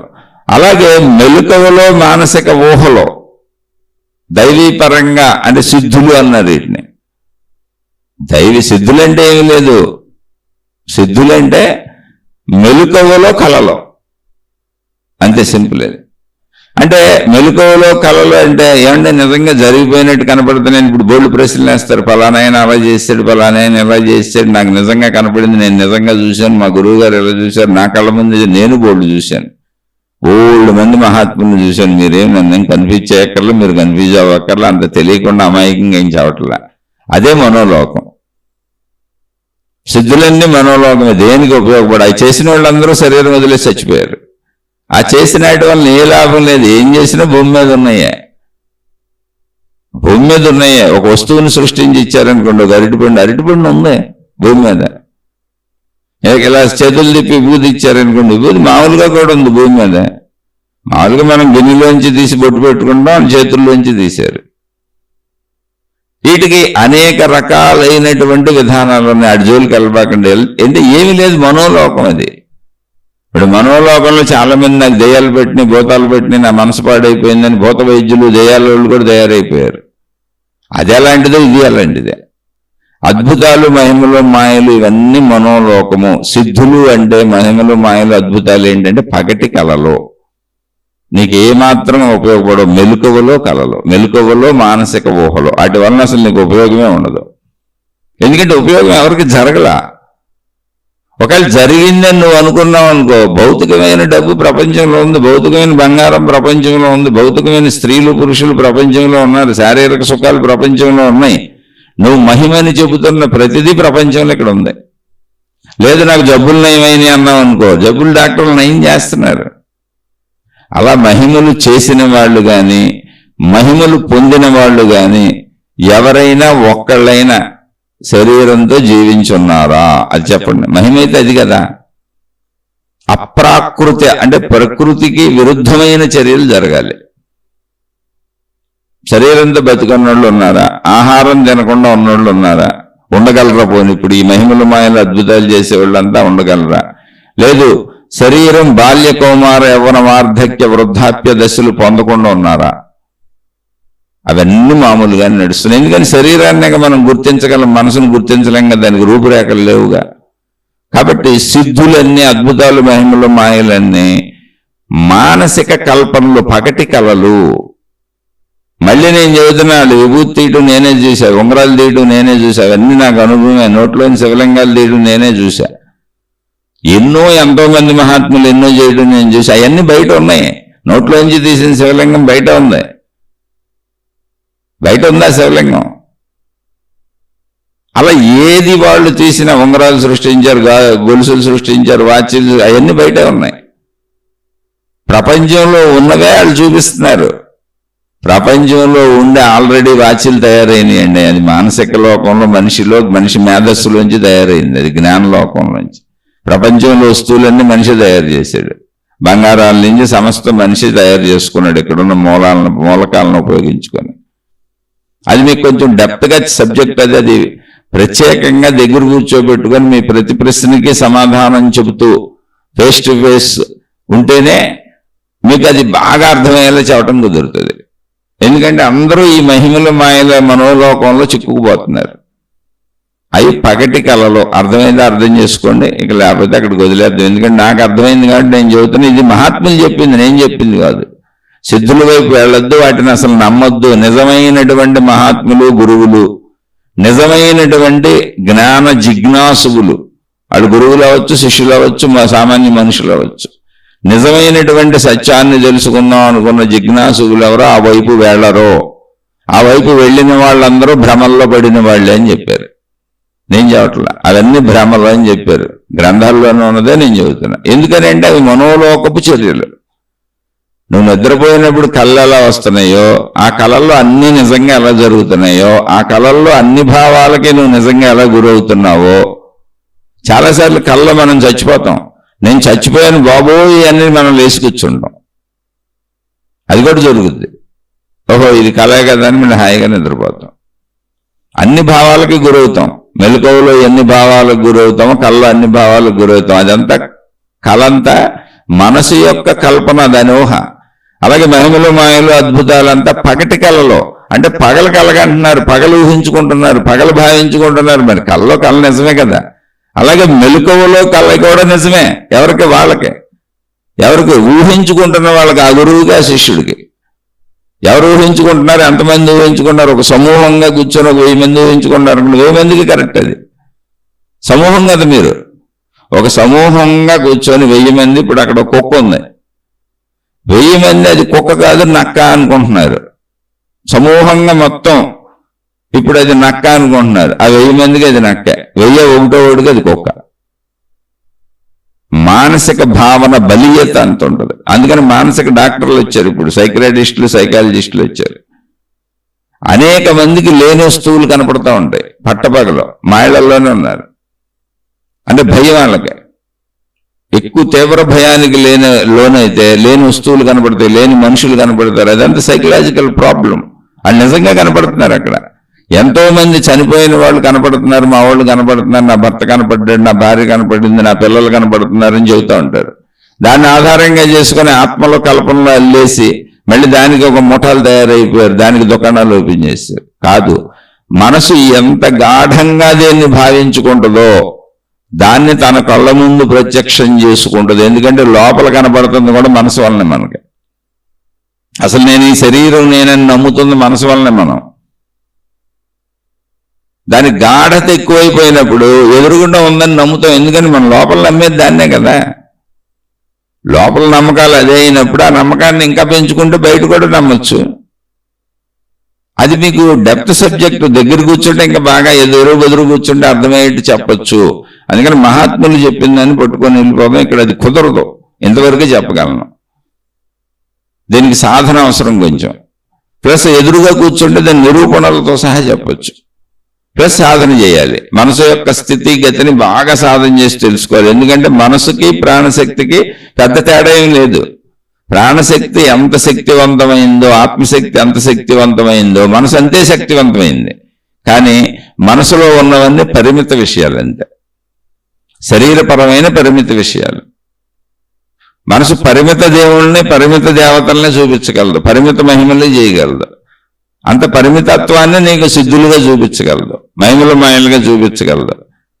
అనంతత్వాన్ని భావించుకున్నప్పుడు మనసు నిర్మూలనం అయిపోద్ది, పరిమితత్వం ఉండదు, నిరాకారం అయిపోద్ది, నిర్గుణం అయిపోద్ది, అనంతం అయిపోద్ది, సర్వవ్యాపకం అయిపోద్ది, అఖండం అయిపోద్ది. అది ఆత్మ లక్షణం, ప్రాణశక్తి ఒరిజినల్ లక్షణం. అది ప్రాణశక్తి అంతా పవర్ కలిగింది మనసు, ఎందుకంటే ప్రాణశక్తి మనసుగా ఉంది కనుక. కాబట్టి అది ఆ కల్పనల్ని అంత నిజంగానూ చూపించగలదు. ఇప్పుడు సృష్టి అంతా ప్రాణశక్తి వల్లనే కదా ఉంది, మనకు నిజంగానే అనిపిస్తుంది కదా. చెట్టు పుట్ట చామ ఈ శరీరం ఇదంతా నిజంగా అనిపించట్లా. కానీ మనం అనంత ఆత్మశక్తి స్వరూపులం కదా, ఆ శక్తిలోనే ఈ సృష్టి ఉంది. అలానే ఈ శరీరం అబద్ధం కాదు, శరీరం నిజమే. ప్రాణశక్తి వరకు మనం నిజం అనుకునే వెళ్ళాలి, మనకు ఆ ప్రాణశక్తి ఎరుకు తెలిసే వరకు. ప్రాణశక్తి ఎరుక ఆత్మానుభవం అయ్యే వరకు, మనం దాన్ని సాధించుకునే వరకు శరీర లోకము నిజమే, ఇదేం మాయమైపోదు. ఎందుకని శక్తిలోనే ఉన్నప్పుడు ఎలా మాయమైపోద్ది? శక్తి వల్లనే సృష్టి ఉంది, శక్తిలోనే సృష్టి ఉంది, సృష్టి అంతా శక్తి ఉంది. కాబట్టి అక్కడ మాయమవటానికి ఏముండదు, ఆ సిస్టంలో అది నడుస్తూ ఉంటుంది. కానీ నేను శక్తినని తెలుసుకున్నప్పుడు, నేను అనంతుణ్ణి సర్వవ్యాపకుణ్ణి అయినప్పుడు, ఒక ధూళి కణమంత శరీరానికి ఇంపార్టెన్స్ తగ్గిపోద్ది. శరీరం మాయమైపోదు, అది ధూళి కణం అంత అయిపోద్ది, నేను అనంతం అయిపోతాను. ప్రాణశక్తి స్వరూపం ఆత్మానుభవం. అందుకని ఇక్కడ జాగ్రత్తగా ఈ మనోకల్లోలతని దాటాలి. అదే ఊహాలోకం, మహిమలు మాయలు. ఇక్కడ అందరికీ అడ్డం పడేది ఇది. మహిమలు మాయలు అద్భుతాలు, దేవుళ్ళ పేరు మీద, దేవతల పేరు మీద, అంటే పరిమితత్వాలు. దేవుడు పరిమిత రూపం, దేవత పరిమిత రూపం, మహిమ పరిమితం. ఓ చెంచా తీస్తారు, ఏదో ఒక వాచ్ తీస్తారు, ఒక ఉంగరం తీస్తారు, ఎంత ఊదిస్తారు. ఎటువంటి మహిమలు లేదని జబ్బు తగ్గిపోయిందంటారు, రై తగ్గిపోయిందంటారు. జబ్బులు అందరికీ తగ్గిపోతే అసలు హాస్పిటల్స్ ఎందుకు? అలాని జబ్బులు వచ్చిన వాళ్ళందరూ చచ్చిపోరు కదా. నేను మహిమలు మాయల్ని తప్పుగా ఎవరిని అనాలని కాదు, బుర్రపాటు చేసుకోబాకండి. దానివల్ల ఆత్మానుభవం పొందలేరు. మహిమల మాయల అద్భుతాల వైపు వెళ్ళేవాళ్ళు, సిద్ధులను ఆశించేవాళ్ళు, సిద్ధుల వైపు వెళ్ళేవాళ్ళు ఆత్మానుభవం పొందలేరు అని ఆత్మజ్ఞాన గ్రంథాలలో మహాత్ములు బల్ల గుద్ది చెప్పారు, చక్కగా రచించారు. నా సొంతది కాదు. అందుకని మీరు అందులో చిక్కుకుపోబాకండి, ఇటు వచ్చేయండి అని చెబుతున్నాను. ఎందుకనంటే నిద్రలోది కళ, అక్కడ సర్వానుభవాలు అనుభవిస్తున్నాం, సుఖదుఖాలు అన్నింటికి లోనవుతున్నాం. కానీ అది నిద్ర, అది కళ. నిజ వాస్తవ శరీర లోకంలో జరగలేదు, కానీ జరుగుతున్నంతసేపు అనుభవించాం, నిజమే అంటున్నాం. మెలకు వచ్చినా కళ అని చెప్పాం. అలాగే మహిమలు మాయలు అద్భుతాలు జరుగుతున్నంతసేపు నిజమే అనుకుంటాం, కానీ నిజంగా అందులోంచి మెలకు వచ్చినప్పుడు, అంటే జ్ఞానం కలిగినప్పుడు, ప్రాణశక్తి ఎరుక కలిగినప్పుడు, ఆత్మానుభవం కలిగినప్పుడు, అయ్యో ఇదంతా కళ పనికిరాందని అప్పుడు తెలుస్తుంది. నిజంగా మీరు పరిశీలించినా సిద్ధులు పనికిరానివే. నీకు ధనాశతోనో, బతకాలన్న ఆశతోనో, కోరికల ఆశతోనో, రక్షణాశతోనో, నువ్వు పరిమితత్వ భావనలో ఆశతో, భయంతో నువ్వు వాటి వెనక పరుగులు తీయచ్చు, అది వేరే విషయం. కానీ అవి దేనికి ఉపయోగపడవు నీకు. అవి భౌతిక ప్రపంచంలో అలాగే ఉంటుంది. అవన్నీ భౌతిక ప్రపంచంలో ఉన్నాయి. నువ్వు మహిమల ద్వారా కోరుకునే, మాయల ద్వారా కోరుకునే, అద్భుతాల ద్వారా ఆడు చేసి అన్ని భౌతిక ప్రపంచంలో ఉన్నవే, లేనివి కానే కాదు. అంటే ఆ జోలికి వెళ్ళొద్దు, సిద్ధులు జోలికి అన్నారు. మళ్ళీ చెబుతున్నా, అది అర్థం చేసుకోవాలంటే ప్రత్యక్షంగా ఎదురుగా ఉండాలి. మీకు వచ్చే ప్రతి సందేహం అడగాలి, ఆ సందేహ నివృత్తి ప్రతిదీ చక్కగా చేసుకుంటూ వెళ్ళాలి. శీర్షికల్లో కుదరదు. మీరు నమ్మితే మీకు అర్థమైతే ఇక్కడి నుంచి నమ్మేయండి. ఇది మహాత్ములు చెప్పింది, ఆత్మజ్ఞాన గ్రంథాల్లో ఉంది. సహజత్వ జీవితం జీవించండి, సిద్ధుల వైపు వెళ్ళకండి. సిద్ధులు అంటే ఏం లేదు, మహిమలు మాయలు అద్భుతాలు. అదంతా మనోలోకము, పగటి కళలు. అంటే మెలకువలోనే మనసు గాఢంగా భావాన్ని నమ్మి భావించుకుంటుంది, అంతే, అంతకు మించేయండి. భావించుకున్న వాళ్ళకి యద్భావం తద్భవతి, అలాగే కనపడుద్ది. దెయ్యాలు కనపడుతున్నాయి, దేవతలు కనపడుతున్నారు. మైండ్ చెడిపోయి పిచ్చెక్కించుకొని పిచ్చి హాస్పిటల్లోనే ఉంటున్నారు, లేదా పిచ్చి పెట్టినట్టు రోడ్ల మీద మతాలు దేవుళ్ళని కొట్టుకుంటూ తిరుగుతున్నారు. మా దేవుడే గొప్ప, మా మతమే గొప్ప, మా గురువే గొప్ప అని అలా తిరుగుతున్నారు. ఇదంతా మనోలోకమే, నో డౌట్. మీరు పరిశీలించి చూసుకోండి కావాలండి.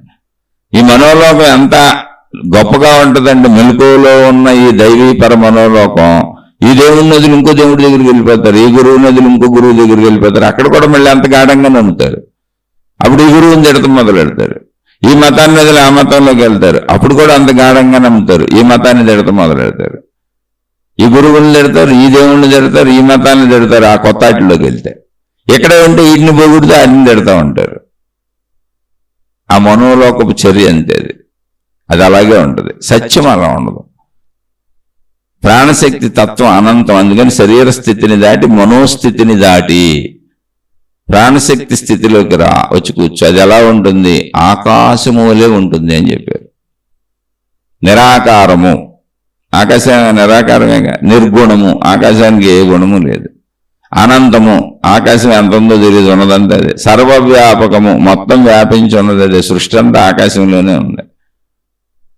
సృష్టి అంతా ఆకాశంలోనే. అఖండము, ఆకాశాన్ని ఎక్కడ ముక్కలు చేయటం కుదరదు. అవాంగ్మానస గోచరము, ఆకాశంలో ఏముందని వాక్కులతో చెబుతాం, మనసుతో ఊహించుకుంటాం. అనిర్వచనీయము, ఏం లేదుగా అక్కడ, ఏదైనా చెబుదామా వచనాలతో మాటలతో అంటే. ఇదంతా అలా ఉంటుంది ఆ స్థితి. అది నీ స్థితి. నువ్వు అనంతుడవు, సర్వవ్యాపకుడు. ఇప్పుడు నీకే అప్లై అయిపోతాయి అవన్నీ, నువ్వు ఆ స్థితిని పొందితే. అటువంటి స్థితిని పొందిన వారు బుద్ధుడు, రమణుడు, ఇటువంటి మహాత్ములు ఎంతో మంది ఉన్నారు, శంకరాచార్యులు వారు, వీళ్ళందరూ. అయితే ఇక్కడ ఈ ప్రశ్న అడిగిన ఆయన, ఈ మనసు నిర్మూలనమైపోద్దా అని వారి ఉద్దేశం. మరణించటమా అంటే, మనసు నిర్మూలనమైతే బుద్ధుడు ఎలా జీవించండి అని మనుషుల్ని గుర్తించి ఎందుకు చెబుతారు?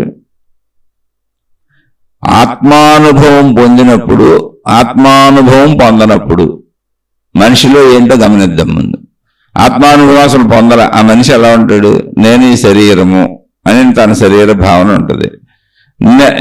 శరీరముతో గ్రహించిన విషయాలు నేను, నాది, నావి అన్ని మనసులో ఉంటాయి. ఆ మనసు అన్ని గుర్తు చేస్తూ ఉంటుంది, ఈ శరీరాన్ని కదుపుకొని అనుభవిస్తూ ఉంటాడు. ఇది సామాన్య మనిషి. ఆత్మానుభవం పొందిన మనిషి తానే సాధన చేసుకొని శరీర స్థితిని దాటి మనోస్థితిని దాటి తన ప్రాణశక్తి ఎరుకను తాను పొందాడు. అంటే ఆత్మానుభవం జరిగింది. అతను ఎలా ఉంటాడు? ఆ పొందిన వాడు, లేకపోతే ఆవిడ ఎలా ఉంటుంది? పొందిన వారు ఎలా ఉంటారంటే, నేను శరీరము, నేను మనసు, నేను ప్రాణశక్తిని కూడా. ఇప్పుడు ఆత్మానుభవంలోనే, ప్రాణశక్తిలోనే మనసు ఉంది, ప్రాణశక్తిలోనే శరీరం ఉంది. ఏం మాయమైపోలే, అది అబద్ధము కాదు, కానీ దానిలో ఉన్నాయి. కానీ ప్రాణశక్తి ఎంత ఉంది? అనంతము, సర్వవ్యాపకము. అందులో ఒక చిన్న ధూళి కణములా శరీరం ఉంది. కాబట్టి శరీర భావన ఎందుకు పోద్ది? శరీర భావన ఒకవేళ పోయి, మనసు పోయి, నిర్మూలనమైపోయి, ఆలోచనలన్నీ పోయి, చనిపోయిన స్థితి లాంటి ఒక స్థితి కలిగితే వాళ్ళు అసలు ఇతరులకు బోధలు ఎలా చేయగలుగుతారు? ఇప్పుడు మనం చెప్పుకునే ఆత్మజ్ఞానం కూడా లక్షల మంది మహాత్ములు కోటాను కోట్ల గ్రంథాలు రచించారు ఆత్మజ్ఞానం మీద, తరతరాలుగా. ఎలా రచిస్తారు? అసలు గ్రంథం ఎలా రాయగలుగుతారు శరీర భావన లేకపోతే? అసలు శరీర భావన లేకపోతే ఎదురున్న మనిషికి ఎలా చెప్పగలుగుతారు? ఇప్పుడు బుద్ధుడు ఎదుటి మనిషితో మాట్లాడుతున్నాడంటే శరీర భావన ఉందిగా. రమణ మహర్షి ఎదుటి మనిషితో మాట్లాడుతున్నారంటే శరీర భావన ఉండి ఎదురు ఒక మనిషి ఉన్నాడని గుర్తిస్తేనే కదా మాట్లాడతారు. నేను అనంత ఆత్మశక్తి అయినప్పుడు అసలు అక్కడ రెండవ వాడు ఉండడు, రెండవది ఉండదుగా. ఆ భావనలో ఏకత్వ భావన కాదు. అంటే అనంత ఆత్మస్థితి పొందిన వాళ్ళు ఆ స్థితిలో ఉండగలరు, మనోస్థితిలోకి వచ్చి ఊహలు చేయగలరు, శరీర స్థితికి వచ్చి బోధలు చేయగలరు, శరీరపరంగా జీవించగలరు. అందుకే భోజనం చేశారు, కాలకృత్యాలు తీర్చుకున్నారు. చుట్టూ ఉన్న వాళ్ళకి అనంత ఆత్మస్థితి ఎలా ఉంటుందో, దాన్ని ఎలా చేరుకోవచ్చో శరీర స్థితిలో చెప్పారు. శరీర స్థితిలో పుస్తకాలు రాశారు, శరీర స్థితిలో ఉపన్యాసాలు రాశారు. అంటే మనసు ఉంది అక్కడ. మనసు లేకపోతే ఇది చెప్పలేరు. మనసులో ఆత్మజ్ఞానం ఉంది, ఆత్మానుభూతికి సంబంధించిన జ్ఞానం ఉంది. దాన్ని శరీరంతో వినియోగించారు. ఇప్పుడు మనం శరీరాన్ని మామూలుగా ఆత్మానుభవం లేకపోయినా శరీరాన్ని వినియోగిస్తున్నాంగా, పంచేంద్రియ సుఖాలు, నేను, నాది, నా వాళ్ళు. అలాగే వాళ్ళు ఆత్మానుభవం కలిగింది కనుక ఆత్మజ్ఞాన పరంగా శరీరాన్ని, మనసును ఉపయోగించారు. అంతే, తేడా ఏం లేదు. సేమ్, మళ్ళీ శరీరాన్నే ఉపయోగించాలి, శరీరాన్నే వినియోగించాలి. శరీర భావన అక్కడే ఉంది, మనోభావన అక్కడే ఉంది. కానీ ఆ మనసులో ఏముంది? ఆత్మానుభవం ఉంది. ఇప్పుడు ఆ మనసులో ఏముంది? ఆత్మానుభవం ఉంది. దాన్ని శరీరంతో చెబుతున్నారు, ఇతర శరీరధారులకు చెబుతున్నారు, మీరు కూడా పొందొచ్చు అని చెబుతున్నారు. అటు ఆలోచనలు నశించిపోతే మరణించిన స్థితి లాంటి స్థితిని పొందటం అంటే, ఆలోచనలు నశించటం అంటే మరణించటం లాంటి స్థితిని పొందటం అంటే, మనసు నిర్మూలనమైపోవటం అంటే, మనసు అంతమైపోవటం అంటే అలా ఉండదు. మనిషి చచ్చిపోవటం. ఎప్పుడు చనిపోయిన మనిషిని పూజ చేయటం, కాల్ చేయటం అలాంటిదో అలాంటిదే. కాబట్టి మనిషి ఉన్నాడు, ఆత్మానుభవం పొంది ఉన్నాడు అంటే, ఆత్మానుభవం పొంది ఉన్న మనుషులకు, స్త్రీలైనా పురుషులైనా, వాళ్ళకి మళ్ళీ పేరు పెట్టారు మహాత్ములు, జీవన్ముక్తులు. జీవించి ఉన్నారు కానీ ముక్త స్థితిలో ఉన్నారంటే బంధములు లేవు, ఎటువంటి బంధములు లేవు. ఈ శరీరము నేను అన్నది తెలుస్తుంది, కానీ ఈ శరీరము మాత్రమే నేను, ఇది శరీరం బాగుండాలి, బతికే ఉండాలి, ఎప్పటికి చావకూడదు అనే బంధం లేదు. శారీరక ధర్మాలను ఒప్పుకుంటారు. అలాని కుటుంబం తెలుస్తుంది, భార్య పిల్లలు, భర్త పిల్లలు. జీవన్ముక్తులకు కూడా సంసార జీవితం ఉంటుంది, కుటుంబం ఉంటుంది. మునులు, ఋషులు, యోగులు, తపస్సంపన్నులు వీళ్ళందరూ కుటుంబ జీవితాలు గడిపిన వాళ్ళే. కానీ శారీరక ధర్మాలను అంగీకరిస్తారు. జీవన్ముక్తి అంటే, ముక్తి అంటే ఏంటి? ఇప్పుడు మన శరీరానికి ఏదన్నా బాధ కలిగితే మనకు దుఃఖం వచ్చేస్తుంది, భయం వేసేస్తుంది, బాధ వేసేస్తుంది. నాకు, నాది, నా వాళ్ళు, ఎవరికి ఏమీ అవ్వకూడదు అనిపిస్తుంది. మన వస్తువులకు కూడా ఏమి అవ్వకూడదు అనిపిస్తుంది, మన సంపదలకు కూడా ఏమి అవ్వకూడదు అనిపిస్తుంది. అది బంధము. నాకు ఎలాగో ఏమి అవ్వకూడదు, నా వాళ్ళకి ఏమి అవ్వకూడదు, నా వస్తువులకి, నా సంపదలకు కూడా ఏమి అవ్వకూడదు, అది బంధము. అక్కడ శారీరకమైనటువంటి ధర్మాలను, ప్రాపంచిక ధర్మాలను ఒప్పుకుంటారు అంతే తప్ప శరీర అనుభవం పోదు. ఆత్మానుభవం అవడం వలన నేను నశించిపోను, నా వాళ్ళు నశించిపోరు, ఆత్మస్వరూపులుగా, శక్తి స్వరూపులుగా అందరూ ఒకటే. అది ఏకశక్తి. కరెంటు వల్ల అది ఏకశక్తి. బల్బులో వెలిగేదే, ఫ్యాన్లో తిరిగేదే, ఏసీలో పనిచేసేదే, హీటర్లో పనిచేసేదే, అనేక రకమైనటువంటి విద్యుత్ ఉపకరణాలను, వ్యతిరేకమైనటువంటి అనేక రక క్రియలను చేసేది ఒకటే కరెంటు. చల్లబరుస్తుంది, వేడెక్కిస్తుంది. కానీ కరెంటుకి ఎటువంటి స్వభావము లేదు, గుణము లేదు, వీటి పట్ల ఎటువంటి ప్రీతి పాత్రత లేదు. నేను ఇలా ఉండాలి, నేను చల్లబరచాలి, నేను వేడెక్కించాలి అనేది గుణం, దానికి ఎటువంటి స్వభావం లేదు, ఇచ్చ లేదు. పరికరము వస్తువు యొక్క నిర్మాణాన్ని బట్టి వేడెక్కించటము, చల్లబరచటము అనేటువంటి వైవిధ్యమైన పనులు జరుగుతున్నాయి. అది పరికరంలో ఉంది. అలాగే శరీరము వలన గుణములు ఏర్పడతాయి, స్వభావం ఏర్పడుతుంది, పరిమితి ఏర్పడుతుంది. శరీరమే నేను అనుకోవటం వలన బంధములు ఏర్పడతాయి. అందులో చెడు చేస్తాం, మంచి చేస్తాం, అనేకం చేస్తాం. శరీరము బల్బులాగా, ఫ్యానులాగా, వస్తువుల లాంటిది. ఒక ఐరన్ బాక్స్ ఉంది, ఒక హీటర్ ఉంది, ఒక కూలర్ ఉంది, ఒక ఫ్రిడ్జ్ ఉంది, ఒక ఓవెన్ ఉంది. కొన్ని చల్లబరుస్తాయి, కొన్ని వెచ్చబరుస్తాయి. ఒక ఏసీ ఉంది, చల్లగాలి వస్తుంది. అలా కరెంట్ అనేక పనులు చేస్తుంది వస్తువులను బట్టి. అలాగే మనుషుల శరీరాలను బట్టి, వాళ్ళ గుణాలను బట్టి, వాళ్ళ స్వభావాలను బట్టి, వాళ్ళ బుద్ధులను బట్టి అనంత ఆత్మశక్తి అనేటువంటి సర్వవ్యాపక ఏక కరెంటుని వాడుకుంటున్నాం మనం. మన గుణాలను బట్టి. చెడ్డగా ఉన్న వాళ్ళు చెడ్డగా ఉన్నారు, మంచిగా ఉన్న వాళ్ళు మంచిగా ఉన్నారు. శక్తి ఒకటే. దానికి చెడ్డగా ఉండాలని, మంచిగా ఉండాలని దానికి ఏం లేదు. ఎప్పుడైతే ఆ శక్తిని అనుభూతి చెంది జీవన్ముక్తులవుతారో వాళ్ళకి బంధభావం పోతుంది. అంటే కరెంటు నేనే అని తెలిసినప్పుడు ఫ్యాన్ తిరుగుతూ ఉండొచ్చు, బల్బు వెలుగుతూ ఉండొచ్చు, ఇస్త్రీ పెట్టి వేడెక్కి ఉండొచ్చు, హీటర్లో నీళ్లు కాగుతూ ఉండొచ్చు, ఏసీలోంచి కూలింగ్ రావచ్చు, ఫ్రిడ్జ్ కూలింగ్ వస్తువుల్ని చల్లబరచవచ్చు, కూలింగ్ వచ్చి. ఇలా అనేక వైవిధ్యమైన పనులు జరుగుతూ ఉండొచ్చు. కానీ కరెంటుకు తెలుసు అది నా స్వభావం కాదు, నా గుణం కాదు, అది వస్తువు యొక్క స్వభావం. నన్ను వినియోగించుకుని ఆ వస్తువు అలా ఉంది, అది నాది కాదు. అలాగే జీవన్ముక్త స్థితిలో నేను అనంత ఆత్మశక్తిని అన్న ఎరుకను పొందినప్పుడు శరీరముతో ప్రవర్తించబడుతున్నటువంటి అనేక మంది ప్రవర్తిస్తున్న తీరుతెన్నులు, బంధాలు, బాంధవ్యాలు, భయాలు, అనేక రకాలైనటువంటి ఆదుర్దాలు, కంగారులు ఏమన్నాయి, అవన్నీ నా లక్షణములు కాదు, అవి శరీర లక్షణములు. ఇప్పుడు నేను అనంత ఆత్మస్వరూపుణ్ణి అని తెలిసింది కనుక అసలు ఆ లక్షణములు కూడా నేను శరీరంతో ప్రదర్శించక్కర్లేదు. శరీర ధర్మములను ఒప్పుకుంటాను. ఆకలికి అన్నం తింటాను, మలమూత్ర విసర్జనలు చేస్తాను, దాహానికి నీరు తాగుతాను. ఒకవేళ నాకు కుటుంబ జీవితం ఉంటే భార్యాభర్తలుగా నాకు ఇంద్రియాలు ఉన్నాయి కాబట్టి సంసార జీవితం సాగించుకుంటాను, నా పిల్లల్ని పెంచుకుంటాను. కానీ తప్పు ఎక్కడా చేయను. ప్రాపంచిక ధర్మాలు కుటుంబ ధర్మాలు, శరీర ధర్మాలను అంగీకరించి పాటిస్తాను తప్ప శరీర నశింపు, బంధ నశింపు, బాంధవ్య నశింపు నాకు దుఃఖము కలగదు. ఎందుకంటే అనంత ఆత్మశక్తిగా ఇదంతా ఏకశక్తి. ఇటువంటి భావానికి లోనవుతారు. అది జీవన్ముక్త స్థితి. వాళ్ళకి జీవన్ముక్తులు అని పెట్టారు. అంటే శరీరం ఉంది, జీవించే ఉన్నారు, కానీ ముక్త స్థితిలో ఉన్నారు. అంటే బంధాలకే లోనవరంటే బంధాలు వదిలేస్తారని కాదు, బంధాల యొక్క స్వభావాన్ని అంగీకరిస్తారు, శరీర స్వభావాన్ని అంగీకరిస్తారు, ప్రాపంచిక ధర్మాలను అంగీకరిస్తారు, ప్రపంచంలో ఉన్నటువంటి నశింపు అనేటువంటి చర్యను అంగీకరిస్తారు. ప్రాపంచిక ధర్మాలంటే జనన మరణాలను అంగీకరిస్తారు, జరిగే ప్రతిదాన్ని శరీరపరంగా సృష్టిపరంగా అంగీకరిస్తారు. శక్తిపరంగా నేను శాశ్వతత్వము, నాకు అసలు నశింపలేదు అనేటువంటి ఎటువంటి దానితోనూ లేని ఏకత్వమును నేను, అనంతత్వమును నేను, నా అనంతత్వములోనే మొత్తం సృష్టి అంతా ఏమిడి ఉంది అనే ఏకత్వ భావనలో ముక్తులై ఉంటారు. అంటే బంధం లేకుండా ఉంటారు. కానీ బంధాలు ఉంటాయి, జీవించి ఉన్నారు, శరీరపరంగా ఉంటాయి. వాటిని అంగీకరించి ధర్మంగా ఏం చేయాలో చేసుకుంటూ వెళ్ళిపోతారు. జీవన్ముక్తులు అలా ఉంటారు. కనుకనే అప్పుడు శరీరం ఉన్నప్పుడు మనసు పనిచేయాల్సిందే. ఇప్పుడు జీవన్ముక్త మనసు పనిచేస్తుంది వాళ్ళకి. నేను జీవన్ముక్తుడిని చెప్పేది కూడా మనసే. జీవన్ముక్త స్థితిని, ఆ స్థితి ఇలా ఉంటుంది అని ఇతర మనుషులకు చెబుతున్నారు అనుకోండి, అప్పుడు శరీర భావమే, మనసే చెబుతుంది. గ్రంథాలు మనసుతోనే రచించాలి, మాటలు మనసుతోనే మాట్లాడాలి. ఎవరికైనా ఎదుటి వాళ్ళకు బోధలు చేసేటప్పుడు మనసుతోనే చేయాలి. మనసుతో చేయాలంటే ఆలోచనలు ఉండాలి. మనసు చెడ్డది కాదు, మంచిది కాదు, దాని వినియోగమును బట్టి మన ఏవ మనుష్యానాం కారణం బంధమోక్షయో. ఇది మహాత్ములు చెప్పింది.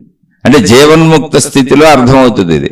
అందుకని చెప్పారు మానవునికి బంధములకు, బంధం అంటే ఏంటో భయం కలుగుద్దో, బాధ కలుగుద్దో, దుఃఖం కలుగుద్ది, నేను నాది నా వాళ్ళు, వీళ్ళ కోసమే జీవించాలనిపిస్తుంది, నా కోసమే జీవించాలనిపిస్తుంది, సుఖాలన్నీ నాకే కావాలనిపిస్తుంది, ఈ పోతే నేను భరించలేననిపిస్తుంది. ఇదంతా బంధము. మోక్షము మన ఏవ మనుష్యానాం కారణం, మానవునికి మనస్సే కారణమై ఉన్నది. దేనికి? బంధ మోక్షయోహో. బంధము నాకు విరుద్ధమైనది మోక్షం. అంటే బంధము లేని స్థితి. ముక్తి, విముక్తి అంటే బంధాలు లేవు. అక్కడ బంధాలు లేవంటే బంధాలు ఉండవని కాదు, బంధాలు అన్నీ ఉన్నాయి. భార్య పిల్లలు, కుటుంబం, జీవితం, భర్త పిల్లలు, కుటుంబం, జీవితం, డబ్బు, అవసరతలు అన్నీ ఉన్నాయి. అన్నింటినీ ధర్మంగా చేస్తాను, చెడుగా చేయను. ప్లస్ అక్కడ జరిగేటువంటి ప్రాపంచిక చర్యలకు భయపడను, దుఃఖపడను, కష్టపడను, ఇబ్బంది పడను. నేను చేయవలసినవి చేసుకుంటూ వెళ్తాను. ఎందుకంటే నాకో శరీరం ఉంది, నా ఎదురుగా శరీరాలు ఉన్నాయి. అంటే బంధింపబడిన వాళ్ళకి భయం ఉంటుంది, దుఃఖం ఉంటుంది, బాధ ఉంటుంది, నొప్పి ఉంటుంది. కానీ బంధరాహిత్య స్థితిలో భయం ఉండదు, ధైర్యం ఉంటుంది, దుఃఖం ఉండదు, హాయి ఉంటుంది, ఆనందం ఉంటుంది, సంతృప్తి ఉంటుంది. సంతృప్తి ఉన్న చోట ఎప్పుడూ సుఖమే ఉంటుంది, హాయి ఉంటుంది, ఉన్నదాంతో సంతృప్తి ఉంటుంది. జీవన్ముక్త స్థితిలో సంతృప్తి ఉంటుంది శరీరానికి. ప్లస్ ఇంకో విషయం తెలుసు, శక్తిగా అసలు నాకు నశింపే లేదు, ఎవరికి నశింపు లేదు. నేను కావచ్చు, నా భర్త కావచ్చు, నా భార్య కావచ్చు, నా పిల్లలు కావచ్చు, నా తల్లిదండ్రులు కావచ్చు, నా అన్నదమ్ములు కావచ్చు, సృష్టిలో ఉన్న ఎవరైనా కావచ్చు, ఏదైనా కావచ్చు, అదంతా ఆత్మశక్తి చేత అలా ఉంది, ఆత్మశక్తిలోనే ఉంది. నశించిపోవటం అంటే ఇదంతా ఆత్మశక్తిలో కలిసిపోతుంది తప్ప ఆత్మశక్తికి భిన్నంగా ఏం జరగటలేదు. నశించిపోవటం అంటే రూపాలు కోల్పోతుంది, దాని స్థితిగతులు కోల్పోయి మళ్ళీ శక్తిగా మారిపోతుంది.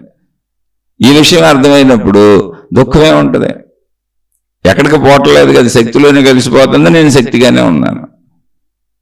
కానీ ఇలా శక్తిగా ఉన్న వాళ్ళు మనసు నశించిపోతే ఆలోచనలు ఉండవు, మరణించిన వారితో సమానం, వాళ్ళకు స్పృహ తెలియదు, దిగంబరులుగా సంచరించే యోగులు, అది వాళ్ళ ఇష్టం. కొంతమంది దిగంబరులుగా ఉంటారు, కొంతమంది బట్టలు కట్టుకుంటారు, కొంతమంది గోచీలు పెట్టుకుంటారు, కొంతమంది రాజవైభవాలతో జరుగుతారు, కొంతమంది బెకారులుగా అవధూతల్లా జరుగుతారు. అది మానసికపరమైన ఇష్టము. అది జీవన్ముక్తుడు ఎలా ఉండాలని రూల్ లేదు. నేను శక్తినని నాకు తెలియటం అంతే. నేను అనంతాత్మ శక్తినని తెలిసింది. నాకు శరీరం ఉంది. నేను సహజంగా చిన్నప్పటి నుంచి ఒక ఇంట్లో పెట్టు పెరిగాను, ఆ వాతావరణంలో పెరిగాను, నాకు బట్టలు కట్టుకుంటాను, వివాహం అయింది, భార్య ఉంది, పిల్లలు ఉన్నారు. నేను జీవన్ముక్తుడిని అయితే ఇప్పుడు వీళ్ళందరినీ వదిలేసి పారిపోను, ఈ బట్టలన్నీ చింపేసుకొని తిరగను. ఎందుకు? ఇంతకు ముందు నాకు శరీర భావాలు ఏమున్నాయో అయ్యే ఉన్నాయి, ఇప్పుడు కూడా అయ్యే ఉంటాయి. అవి ఎందుకు మర్చిపోతాను? కానీ కొత్తగా నాకు ఇంకోటి తెలిసింది, అనంత ఆత్మశక్తిని నేనే అని తెలిసినప్పుడు ఏం జరుగుతుందంటే ఈ శారీరక స్థితుల్లో అంటే నా కుటుంబం, నేను, నా శరీరం అనేటువంటి స్థితుల్లో సంతృప్తి ఉంటుంది. దీనికి సంబంధించిన శారీరక, మానసిక, ప్రాపంచిక ధర్మాలను అంగీకరిస్తాను. ఈ ధర్మాలు ఎలా సాగుతాయి అంతే అని. ఒకవేళ ఇది నశించిపోయినా ఇది అనంతాత్మశక్తిలోనే కలిసిపోద్ది, ఇప్పుడు కూడా అనంతాత్మశక్తిలోనే ఉన్నది అన్న ఎరుకు నాకు తెలుసు. కాబట్టి నేను ఎలా జీవిస్తాను.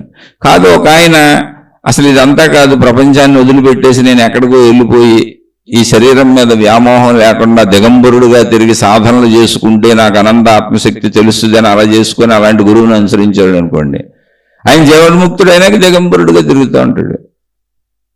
అంతే తప్ప జీవన్ముక్తులు అయినాక దిగంబరత్వాన్ని గొడ్డలు చింపేసుకు తిరుగుతారు కాదు. వాళ్ళు ముందు నుంచి వ్యావహారిక జీవితం, వాళ్ళకి ప్రపంచంలో ఎవరు తారసిల్లారో, ఎటువంటి గురువులు తారసిల్లారో, ఎటువంటి మహాత్ములు తారసిల్లారో, వాళ్ళకి ఎటువంటి భావనలు కలిగినవో, ఏ భావనల్లోంచి జీవన్ముక్త స్థితిని పొందారో ఆ భావనల్లో ఆ జీవన్ముక్త స్థితిని వాళ్ళు అలా అనుభవించుకుంటూ వెళ్తారు. అది వాళ్ళ స్థితి, వాళ్ళ ఇష్టం. బట్టలు కట్టుకోవచ్చు, కట్టుకోకపోవచ్చు, అది శారీరక ధర్మాలు. బట్టలు కట్టడం, బట్టలు కట్టుకోకపోవడం అనే శరీర భావన వదిలేయటం కాదు. శరీర భావన బట్టలు కట్టుకొని కూడా వదిలేయచ్చు, బట్టలు కట్టుకోకుండానే వదిలేయచ్చు. ఇప్పుడు నిద్రలో అసలు మనకు శరీర భావన లేదుగా. అందుకని దిగంబరంగా తిరుగుతున్నారా, లేదా పిచ్చివాళ్ళలాగా అవధూతల్లాగా కనబడుతున్నారా, లేదా చక్కగా బట్టలు కట్టుకొని కుటుంబ జీవితాలు జీవిస్తున్నారు. ఋషులు, మునులు, యోగులు అందరూ కుటుంబ జీవితాలు జీవించిన వాళ్ళే.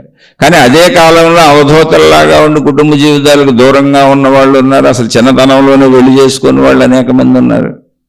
ఒక్కొక్క స్థితి అది. అంటే వారికి తారసిల్లిన స్థితి, వాళ్ళకి జీవన్ముక్త స్థితి ఏ స్థితిలో కలిగింది అనే దాన్ని బట్టి. ఇప్పుడు రమణ భగవానులు ఉన్నారు, ఆయనకి 13 ఏళ్లకే 14 ఏళ్లకే జీవన్ముక్త స్థితి కలిగిపోయింది. కాబట్టి ఆయనకి అసలు అక్కడి నుంచి ఇంకో తాటి పుట్ల, ఆయన ఏం పెళ్లి చేసుకోవాల. కానీ మీరు గమనిస్తే అప్పటికి ఆయన తల్లిగారు ఉన్నారు, వాళ్ళ బంధువులు ఉన్నారు, వాళ్ళ అన్నదమ్ములు ఉన్నారు. వాళ్ళందరూ చివరి రోజుల్లో ఆయన దగ్గరికి వచ్చి ఉన్నారు, ఆయన ఆశ్రమంలోనే ఉన్నారు.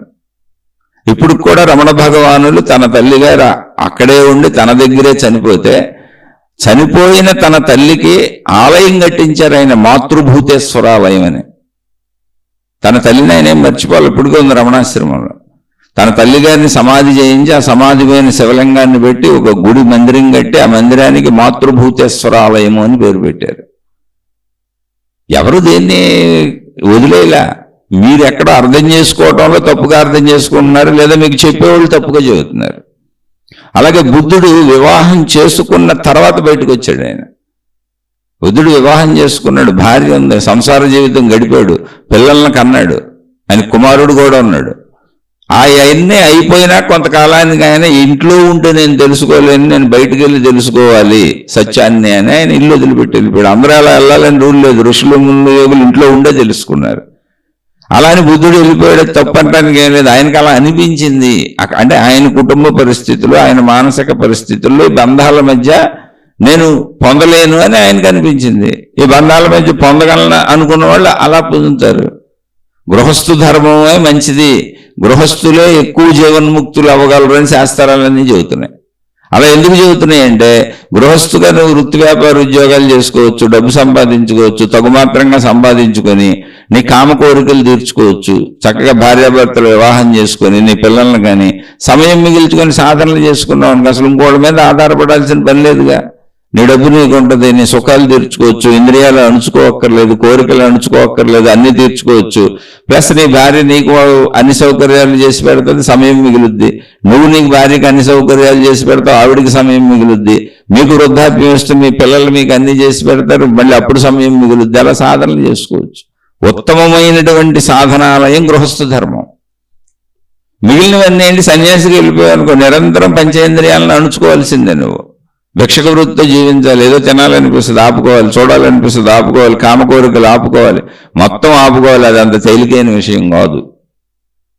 అలా చేయలేరని నేను అంటలా, కానీ చాలా కష్టమైన విషయం.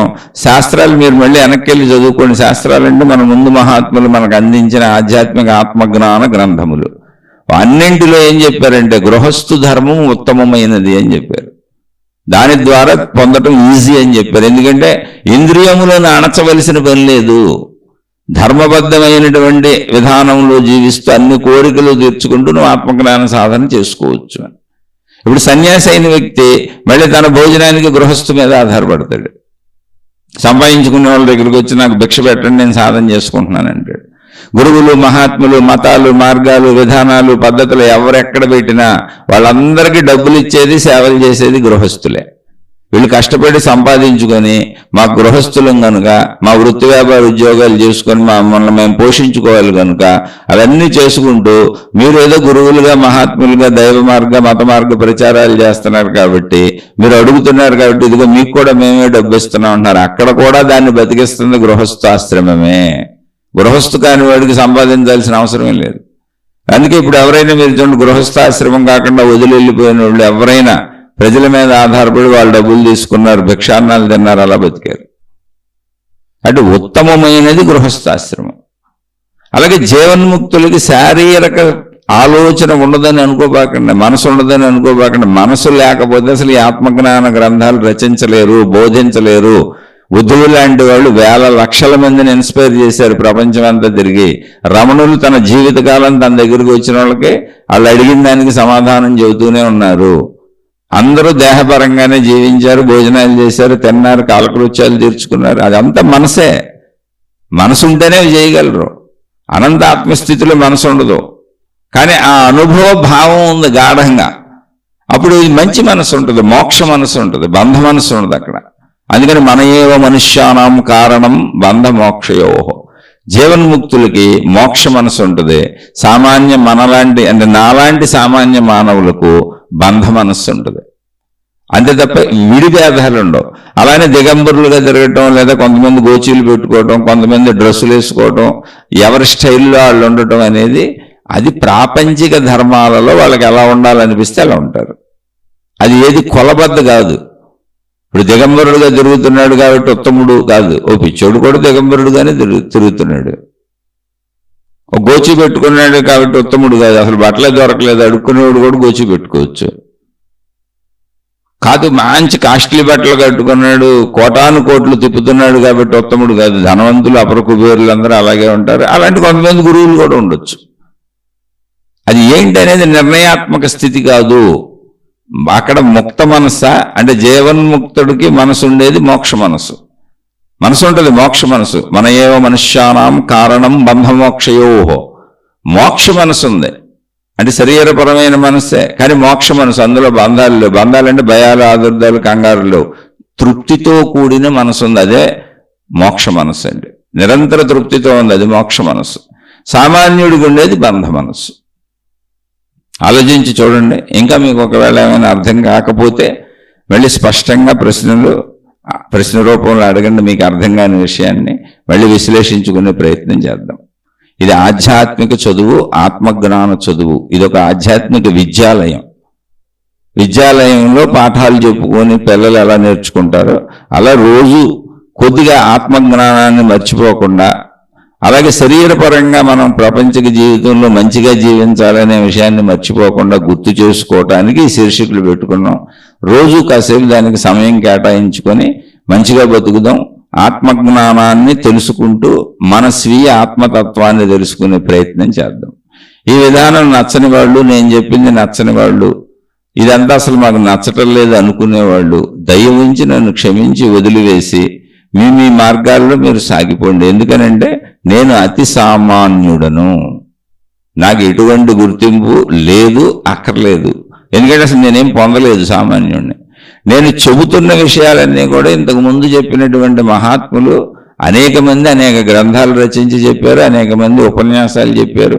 వాటిల్లోంచి అవి చదువుకుంటూ, అవి ఏరుకుంటూ, అవి వింటూ నేను తెలుసుకున్న విషయాలను చెబుతున్నాను తప్ప ఇందులో ఒక్క పదం కానీ, ఒక అక్షరం కానీ, ఒక లైన్ కానీ నా సొంతదేమీ లేదు. ఒకవేళ ఇందులో ఎక్కడైనా నా అహంకారంతో నేను తప్పు మాట్లాడి ఉంటే నన్ను క్షమించి వదిలివేయండి. తప్పు తీసుకోబాకండి, మంచిని మాత్రమే తీసుకోండి. శుభమస్తు. మీకు, మీ కుటుంబ సభ్యులకు మేలు చేకూరుగాక. మరలా మరొక కొత్త శీర్షికతో కలుసుకుందాం.